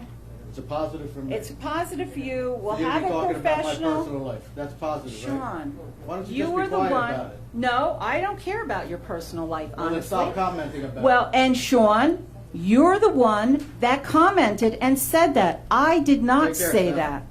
Okay? So let's end that because you're the one that said that. And I say, after I thought, geez, it would cost him a lot of time and he should, you know what, Sean, take whatever you need to do, but I think a professional should do this. They're on top of the law. They know what they're doing. That's where I'm coming from. That's all I'm saying. It's Okay. unfortunate you can't live through your promises. Well, no, I had some major concerns that you didn't know what you were doing. And why'd you I give me am not, authority to begin with? I make decisions based on current information. Some of the comments you made concern me. You don't know what you're doing. And I was concerned, it would hurt the village, because I would like to think this board is for the village. It's about the village. My previous board, it was all about the village. What's in the best interest of the village? So I'm just saying, I'd like to see that trend continue. So, moving on. Discussion of filming of future meetings. Marcus, would you like to make any comments on that? Do we have a resolution for the last week? No, we have already. Okay, because Rich asked for a resolution at the workshop meeting, and you said you were going to have a resolution. But we didn't have to, because Okay. the man is still on retainer. Okay. The board just makes a decision now that we're back in person. Do you want to continue filming the planning board meetings? Opposed to COVID, we did, we did Zoom, we did Facebook, because nobody can come to a meeting with the planning board or zoning board. So we have to discuss if the board would like to continue that service. Also, we never used to tape the workshops for the village board. Do you want to continue doing that as well? If so, I could work with the videographer to get you a budget and continue that process. So I just want to get some direction so I can give you some cost to continue that process forever if that's what the board wants to do. So filming, do you want to do Facebook? Do you want to do just YouTube? So there's so many options out there. So I want to find out from the board. I'm do you want to keep in all the favor of options the village open? board meetings and workshops being available on our website for people to look at. So I would favor continuing to film them. Do you want them on Facebook, and do you want them on live access to the TV at the same time? Well, as well? I don't... Could you give us a could you- readout of the monies? So I can give you an option of all three options? Yeah. It's like a menu? Yeah, send us I'll to- work with the videographer, give you all the options? Yeah. And then come back to you, we can discuss it at the workshop. Right Okay. now, we're filming the planning board and zoning board meetings too? We're still going to continue I don't know until the that we board need- makes a Those usually decision. tend to be one or two people with individual cases and not general public interest. I'm not exactly sure of that. I mean, depending on the case, Okay. that could change. All right, we can discuss Yeah, I it. don't think there'd be an issue getting rid of the zoning and planning issues, but Yeah. I would like to keep the planning board available on film until the mayor addresses the board about the conflict of interest issues like she said she was going I will. to, in the same manner that she did with my alleged conflict of interest. So after that, I'd be more than happy to get rid of planning and zoning. Absolutely. And so you know, for your information, tomorrow evening is the zoning board. I will be in front of them. No. Oh, it's canceled, so I won't be there for the zoning board, but Thursday evening is the planning board, and I will make a statement to everyone in front of the planning board. And so if you'd like to tune in, that would be great. So yes, I will do that. And with that conflict of interest situation, I am still proceeding with that, and I will let you know what the status of that is. And I know you had mentioned last time charges. There are no charges, Sean. We are just looking for an opinion. That's all it is. So you don't have to prepare this major legal battle. It's just an opinion from an ethics board. That's all. Okay, so Marcus, you'll get us prices on that. We also, while George was here, we had the annual stormwater report. He went over that quickly. Information from officers and departments, justice report. Okay, one collection, one of the courts, $1,810, and the other was $75. Police report, Rich will go over that since he's the liaison. Highway report.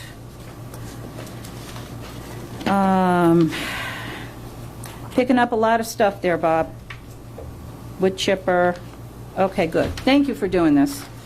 Okay, wastewater, I always like to say that. There's over 10 million gallons that got processed in the month of May. We have reports from the building departments, permits issued, COs, certificate of occupancies, some other information. We also have planning board minutes from May 20th, 2021, received and filed. We have those. Attorney's report, Attorney Stephanie Porteous, do you have anything for us this evening? Well, I was going to tell you the zoning board has nothing, and they're not on. Planning board, there are 3 things on the agenda. And I would like to urge that you find a 5th planning board member, because we had an issue last month where somebody was late and we held up the whole open meeting, the public meeting for Yes. half an hour.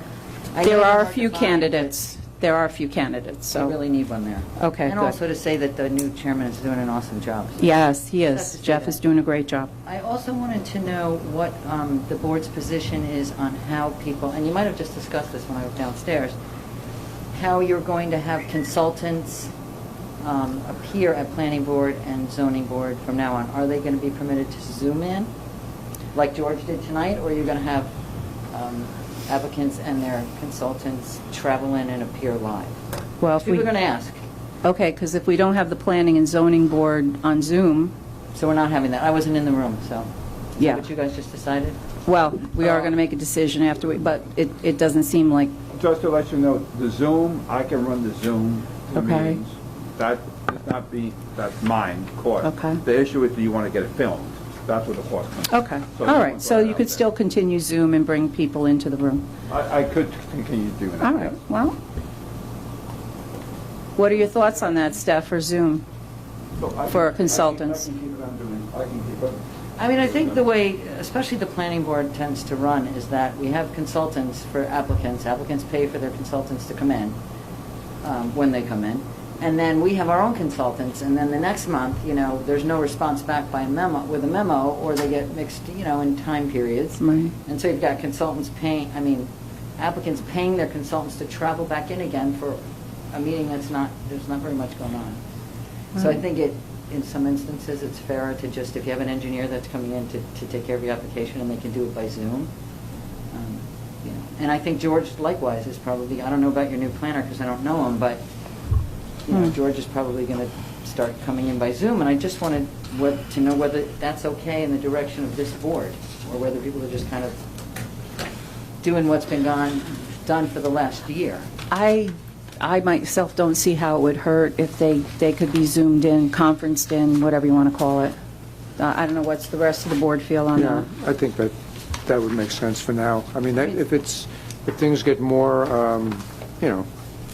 100% back to normal, we're largely back to normal, not all the way, and but for consultants, I think for now we could continue to allow them to Zoom in. They have the option, of course, of coming in person. Right. That's up to the client and the. I mean, I just thought, since I'm meeting with them I talk to the zoning board chairman regularly and the planning board chairman to give them some direction, unless you want it to come from the board. I can say it's on behalf of the board, because I know they're asking, how are they, because they're to come back live now. The meeting is going to be live now. Right. Yeah. So the members of the board are coming back live. So I wanted to be able to just clarify with you, how do you want them to run their meeting? Right. Okay. So they can choose either way. Their consultants can come in or Zoom in, and you're going to... Work. I would go with that. I don't know if anybody else has any feelings on it. And I have a few things for executive session. I'll pare it Okay. down. Steph, would you also like to mention the legislation that was passed by Sandy Galiff and Peter Harcum about our, Oh, the building inspector? yeah, Oh, yeah, so we found out that, we should have known, but public officers law, you can only have in this village, a building inspector that resides in the village. And so, yeah. And if you look at it's really a very strange We've situation. never had that. Never. And neither has anybody else, but the county, civil service, the folks down county went after, like all of us, North Salem, everybody who's been doing that forever, and said you're in violation. Well, I guess they had nothing to do with their time. I Yeah, guess. so anyway, long story short, a lot of the other municipalities decided to just do a resolution, saying they can live outside of the jurisdiction. If you look at the public officers law, that's illegal. You actually have to change the public officers law. And there's pages and pages, if you go look at it someday when you're bored, every Yeah, jurisdiction. good chance, any day now. It's hundreds of pages of this. It's absurd. What the legislature should say is do it by resolution, but they haven't. So anyway, I wrote it real quick, sent it to Sandy and Pete, and they got it passed. It's sitting on the governor's desk. There's no reason he would not sign it. He's signed it 100 times for all these other municipalities. You never know We'll do it until the he right does, way. yeah. So what we did is I tried to get it to say the village, Westchester County, adjoining counties, and Dutchess. And I got pushback on, no, not Dutchess. So the way it'll read is we can hire somebody from the village or Westchester County or any county adjoining. So you could get Putnam or Rockland, but not Dutchess. And we don't have it back yet, but I don't No. think it's going to be Thank an you, issue, Steph. so You're welcome. good at writing legislation, obviously. And that means the Bronx, but not Queens. There you go. Okay. That's right. I don't even know, have Sitting we on- ever, oh yes, we've had, I'm just thinking, we've had a building inspector that's resided in the village. It was a village resident We did? several times, yeah. Cindy, They wasn't your father at one time? Just part-time for a short time. Part-time, yeah. yes. Mr. Durr? Mr. Durr, right. Yep. It actually will, now, it'll appear in the village law and the public officers law. Okay, good. Yeah, so- It just opens up the pool. Yeah, if we did it by resolution, we might have shut civil service up because they don't know any better, but it didn't set you up for the future when somebody who does know better Mm. should do it the right way, so we did. Okay, So we don't have a problem. all right, thanks, Steph. There you go. Thank you. Administrator's report, what do you have for us? You guys covered most of the stuff I wanted to bring up. Route 9A sidewalks, we talked about that. The federal aid, we talked about that. Right. The only other thing, on the WIC building, the insertion valve should be coming in has been received. It should be installed sometime this week. We got the new pump for the pool. Yes. Yeah. So the pool was rebuilt, put in, and we got the additional pump, and Bob has it in storage as well. So in case anything comes Good. down, the pool seems to be working okay so far. So Good. the pool is operational. So unless anybody has any Good questions. news, Yeah, good. unless anybody has a question, that's all I have. Okay, good, thank you. Was there any update from the engineer on the boat? DEC The boat? and the kayak, and the removing the old dock? Still waiting for a response. Still waiting for a from response, DEC, okay. just like we're waiting a response from the DOT. So, Okay. they say with the COVID, they're backlogged and stuff like that. So. we're Well, I still think waiting. they all went, all the state employees, I think, went back to the offices, I think, last Monday, I Hopefully- think, so hopefully get a response. I they're mean, not working out of the house We have anymore. emails going back and forth, but we're still waiting for approval.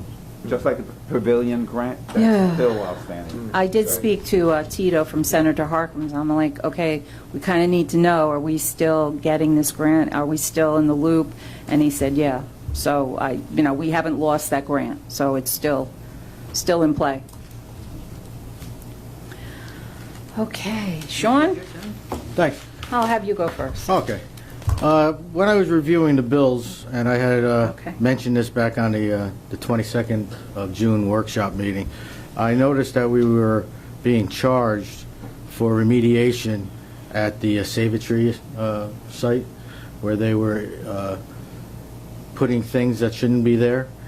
And I don't see why the village should be expending taxpayer funds to have a property owner do remediation of something they shouldn't be doing. So I was wondering, I know I had brought it up in June. I was wondering if there's been any movement or any discussion on how to back charge Save a Tree. Because if you remember about in 2018 and 2019, I had come to the village board and during a public hearing, a public meeting, and stated how they were operating outside of their site plan. Apparently, the building department decided to investigate that after 3 years and found that, lo and behold, I was not incorrect. Unfortunately, there have been some fees that have been billed to the village for that remediation. So, and like I said, I had mentioned that in June. I was wondering if there was any movement. Who's remediating? Was that Han Engineering? Oh, was the prosecutor? Yeah. We were paying for the prosecution or the remediation so we should. That's in court. And is it in court? I didn't think that it was going to court. I thought that they were working on doing it themselves because out of fear of prosecution or something. I think the prosecutor was involved to notify that we're taking it seriously, but you're right. Okay. The new building inspectors went down there and looked at the site plan and realized they were going beyond and into the wetlands. So they contacted the prosecutor to start proceedings against Save a Tree to make sure they take it seriously and move on it quickly as possible. So is this going to be in court, or is there going to be a remedy adjudicated where we're reimbursed for the funds, or? I got to find out from the building department. I can email you tomorrow. They were trying to see if they can remediate without a violation. So I don't know if they actually resolved the issue, but I can get you an update tomorrow. The village taxpayer shouldn't be paying for somebody to clean up their mess, especially since the village knew about it since 2018. All right, Marcus, could you look into that for us, Yep. please? Thank you. Also, I was going through the bills, and I also mentioned this at the last board meeting as well as the last workshop meeting, and there's more bills down there this month for the intervention lawsuit. Some of the bills are dated April, and I had questioned during the last passage of the resolution for payment of those bills in excess of the previously authorized expenditure, what actually authorized the expenditure of an appeal. And I was told at that time that there was no paperwork to do the appeal. However, going through the bills, it would appear that there was a conference in March and that we were added to an appeal in March also. We actually had an amendment of an appeal in March 11th and March 12th. So there has to be some document, some piece of paper that authorized the extra expenditure as well as the inclusion of an appeal, because the appeal was modified in March and it is also mentioned in April billing. So I would like some type of paperwork that was authorized by the Village of Buchanan to expend funds in excess of $27,000 to appeal the intervention decision. Okay, I know we talked about it for quite some time, and I thought we had passed something. I don't remember, honestly. I don't have anything in front of me right now, Sean. I went through all the meeting Okay. minutes. All right, I good. watched the meetings. Okay, good. And I don't see anything that allowed the extra expenditure or the entry into an appeal process. There, obviously, in August of 2020, there was a resolution authorizing the expenditure of $27,800, but nothing to expend the extra funds and nothing to enter into an appeals process. Okay, so I am going to take your word for that because... I have it right here. Okay, good. No, so I'm taking your word for that. So I thought that we had discussed it, hiring the firm, the intervention and everything, and if that fell through the cracks, then I'm going to take your word for it there. But what I'd like to do, Marcus, at the next meeting, a resolution to ratify. I'm confused, but maybe you can you can clue me in over the month. We're saying that previous to the appeal, the board passed a resolution hiring the firm Correct. to intervene. I'm almost, Again. yes, of course, And then because otherwise... that procedure was lost, and then they were going Right. to, it was denied. Mhm. And then you decided to appeal the denial, Right. and that's where, The Is that town, what it is? the other two jurisdictions had filed in the DC district for an appeal. The Village of Buchanan was not included. Then there were conferences on the beginning of March to include the village, and then the attorneys amended their appeal to include the Village of Buchanan. And therefore, there would have had to be some document that authorized the appeal as well as the expenditure of funds, because there was no guarantee on how much an appeal was going to cost. As you know, the decision was 3-2, and it wasn't based on the grounds of the merits of the case. It was based on the procedural issues that had occurred. And it's a very long 200-page, there's two 100-page documents that outline the intervention as well as the appeals and the decisions. So there had to be some document that entered us into that agreement as well as the expenditure of funds. And the bills are downstairs for authorization this month, as I just went down to sign bills from April. And I believe the last part was April 14th or something like that, that we're still paying. So there has to be something there. All right, so Sean has researched this, and so I'd like to put that on to ratify that, because if it was legal, you know, if we could have done it before and obviously it was overlooked, or I don't know. I thought we had done it. No, I might have missed Okay. something, but No. I didn't see it, so I just want, Okay. because, you know, we're signing for it now. Okay, all right. The other thing is, going through I was looking at the court, the justice reports, and it appears that one justice is bringing in a fraction of what the other justices are. I was just wondering if there is an issue with that, or if there's something that the village could do to help it along, because obviously there's some kind of disconnect if one person is bringing in 10% of another person. Is there a problem there? Does anybody know of an issue? I don't know of any issues, but I see what you're saying. I do see the I only heard difference. you hearsay, but the low figure you're talking about, that person just wasn't showing up. So Okay, well, listen, that's only secondhand information. No, I just wanted to make sure that there wasn't some impediment that the village officials could help out with to make things work smoother. I know they're a co-equal branch of government, but some policies and procedures that we can enact might be able to help them along to be more productive. I just want to make sure that there was nothing on our side that was causing that issue. Also, I was reviewing the American Rescue Plan that we have been discussed about getting grants from. Although that document is approximately 2,000 pages long, you can keyword search. And I did keyword search some hot button issues such as zoning. And it would appear that a lot of the grants on the rescue plan, which is also titled the infrastructure grants, are tied to zoning regulations, similar to the ones that Senator Harkin was trying to pass in New York State. I feel that it's too much of a coincidence that state representatives have backed off on that, because a lot of it has been put into an infrastructure, billions of dollars. So I would like the village board to do some research on it and to see if you feel it would be appropriate to contact Senator Gillibrand as well as Senator Schumer to remove those zoning clauses out of the American Rescue Plan. Because if we're counting on money from these infrastructure grants to help us with the sewer plant and to help us with everything, there's a lot of strings attached to it that we might be removing our ability to self-govern by accepting money.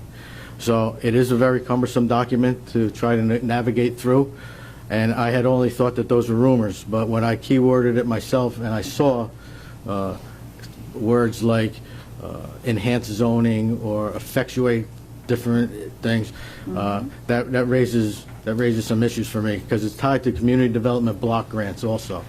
That is also in that bill. So I would like the village to oppose that legislation. It's H.R. 1319 that we should be opposing. I agree with you, because I think what the agenda is, Sean, and I've read in a lot of the papers, I guess the train of thought now is to destroy the suburbs and take away home rule, and that seems to be the agenda. So, yeah, of course we're not for that. We don't want to take away the home rule. We don't want to, you know, it's a mess, and I know, you know, of course they're going to put the money into something like that, but I do have to call Senator Gillibrand's office, and I have the two contacts for Gillibrand and Schumer, and I will have a conversation with them over that, because that is not for the suburbs. That is not a positive development for the outside communities, and not good. But, you know, of course, they have a game plan. That's what it is. All right, that's all I have. Thanks. Okay, thank you. Anthony, we're going to go around Okay. here. Well, I don't have much for you. I just a few things. I know it was previously I spoke about the police being proactive in the or being active in the community with the speed limits. They have been very, very active, and I'm very happy with the response I got from them. You know, as far as other things in the village, you know, I just I don't have much. Sean really did a lot of work there. I don't do as much research as him. I probably should, but I am here for the community, and it's summertime. Everybody enjoy the summer. I really don't have much else to say. All right. And Anthony, this week is the feast. That's right. That's And correct. it starts tomorrow through Sunday. Yes, And tomorrow so- through Sunday is the Italian, and that's pretty much why I don't have much to say, because I'm exhausted. Yes, I can imagine. But good luck I'm with that. exhausted, and I appreciate that. And I wish you well with the weather, because that's always the, Oh, well, you know, when it's feast week, it's usually 100 degrees or it rains every day. yeah, it's one or the other. So it's You're either right. one or the other. All right. So, thank you, appreciate So it. we'll see you there. All right. Okay, thank you. Trustee Funchin, what do you have for us? Yes, this I evening? just wanted to ask you one question, Anthony. When you do the fireworks in the feast, do you have to have a permit for that? Yes. Oh, you do? Yeah. I do. Where does that come from, New York State, or is it local? It's a town of Cortland permit. Oh, okay. All Yeah. right. Yeah. And I was wondering, you know, like with fireworks, like Peekskill then has to have the same thing when they had their fireworks? Everybody has to get a permit. Oh, okay. You have to show Yeah, $10 no million there's no in exception insurance. or like. Ooh, No, you have to show 10 to 20. Actually, some require 20 million insurance. Wow. Yeah. We carry 10 million. Holy smokes, wow, I never thought that. Oh, that was just a Yeah. personal thing I wanted to find out. Yes, I met with each of the police officers. I won't take up much time because they're all top-notch people. The only one I haven't met with was Anthony, and I knew him probably more than any of the others. They're very committed to the community. They're very committed to the board here. Shane looks like they're very happy with Shane as the chief of police. I can't say enough. They're three of them are pretty young, so of course a lot of people are young compared to me. it's all relative. So and their report, as Shane said to me, is like a month behind. So it's for May. And in the month of May, Officer Buddy dealt with a disorderly person. I always like when it's put that way. It's probably somebody throwing fists and yelling and screaming, and they have to deal with that. And he neutralized the situation. And another one, Officer Reg reunited, I think it was very nice, a lost child who was new to the village, and their parents were new to the village, and he didn't know where he was going. And the big thing they did, they took part, the department took part in the Governor's Traffic Safety Committee, which Buckle Up New York, click it or ticket.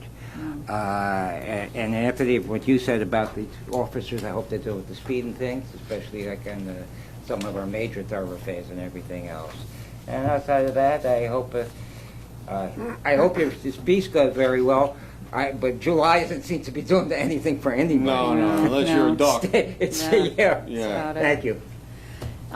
So I think with the things that you were able to get from I still say Entergy, from Holtec Bob, I would talk to Shane, where to put those, where's the high area. So maybe that will slow down. If we do it on Tate Avenue, maybe that will, We already had some discussion about it. Okay, good, perfect, thank you. All right. Put that to good use. I had a medical emergency last week, and I had to postpone the meeting. I was in the hospital with my mom. But I called 911, and I can't tell you how quickly. I mean, it seemed like I put the phone down, and Sergeant Palmietto was there, and Officer Reg, and it was just a relief to have someone come so quickly, because I think the last time I did CPR training, I think Sean was with me, and I was like, oh my God, do I have to do CPR? So so I thank them. I mean, they were a terrific help. They came with oxygen, so it was, it's really, when you're in an emergency situation like that, and you have help standing right there. It's, you know, because it takes time for the ambulance to get there, but our officers are right there with oxygen.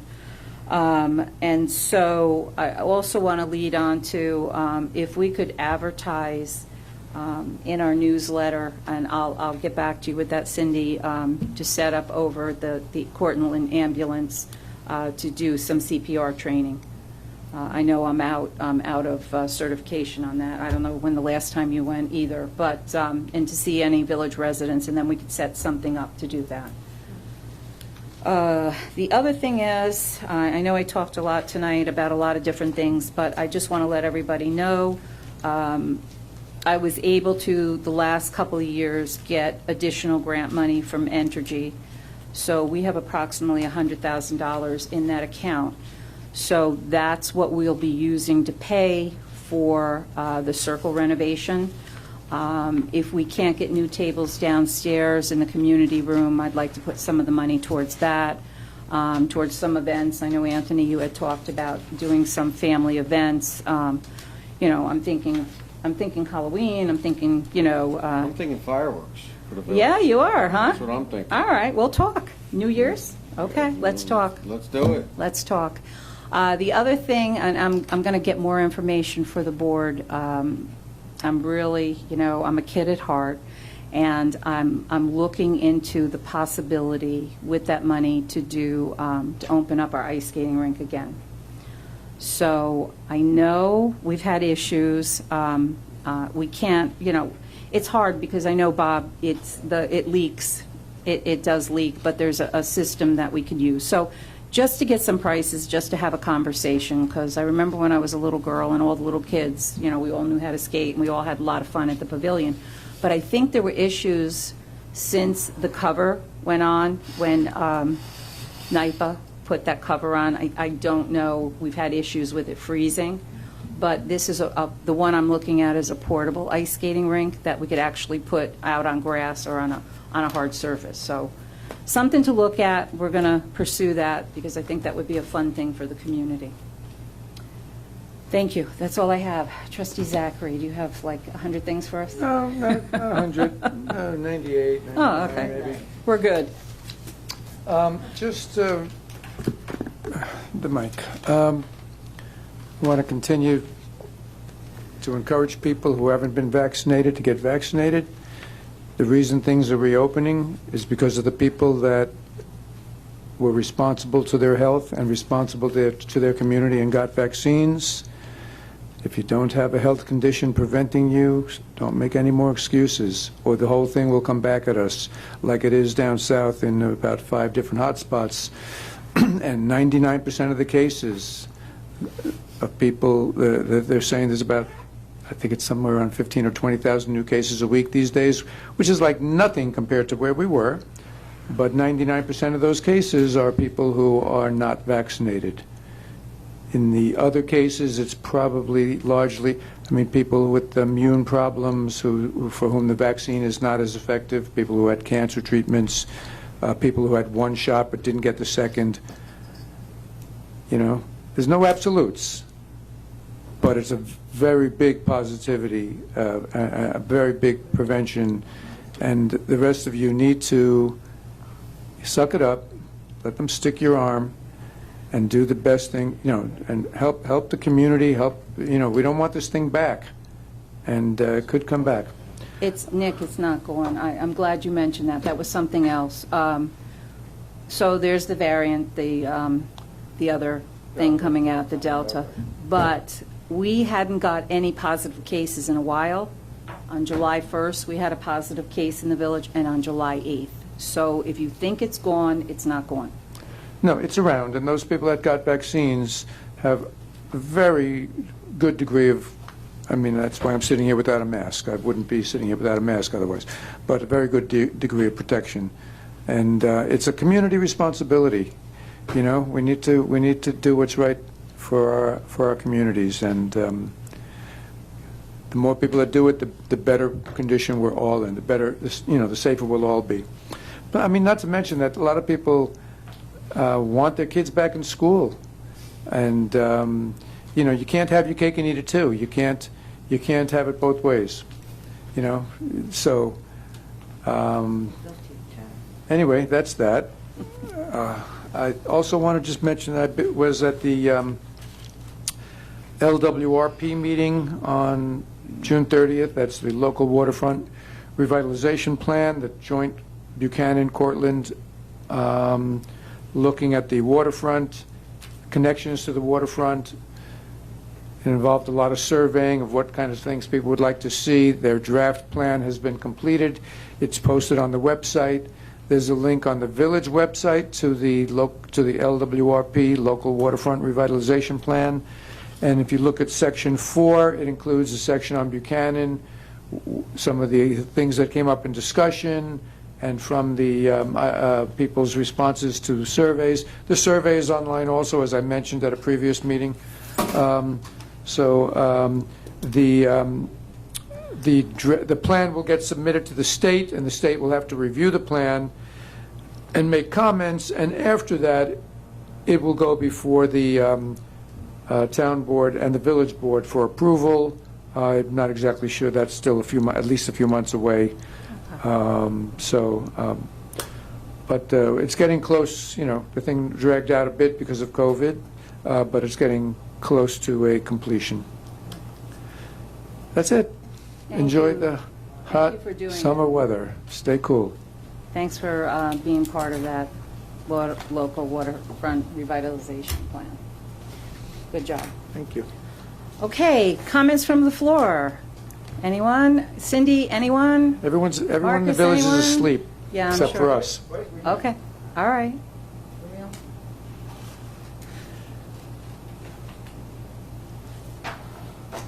We have somebody? Okay. Been a while. Eileen wanted, I have her on there. Oh, Eileen? Oh, my God, it's 11:45. Yeah, we need to, discussions need to go to workshops, and we need to have meetings that last 3 hours.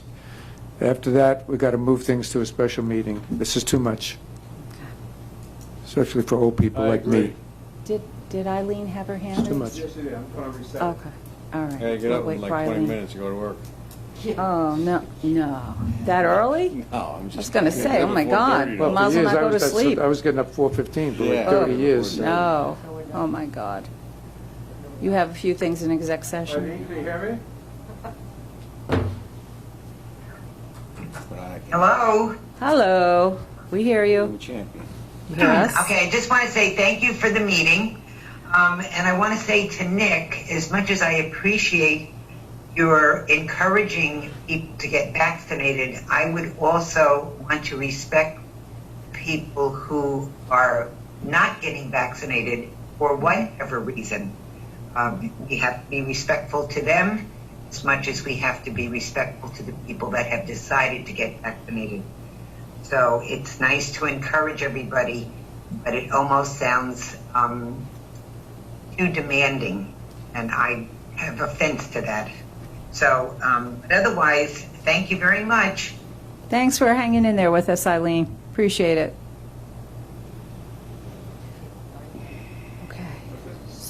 Okay, so are you you still want an exec session? Not really, but I think we should real quick. Okay. So, on a motion to go into executive session to discuss The recording has contractual stopped. and personnel. So move. Second? Second. All in favor? Aye. Great. Have a great Buchanan Day.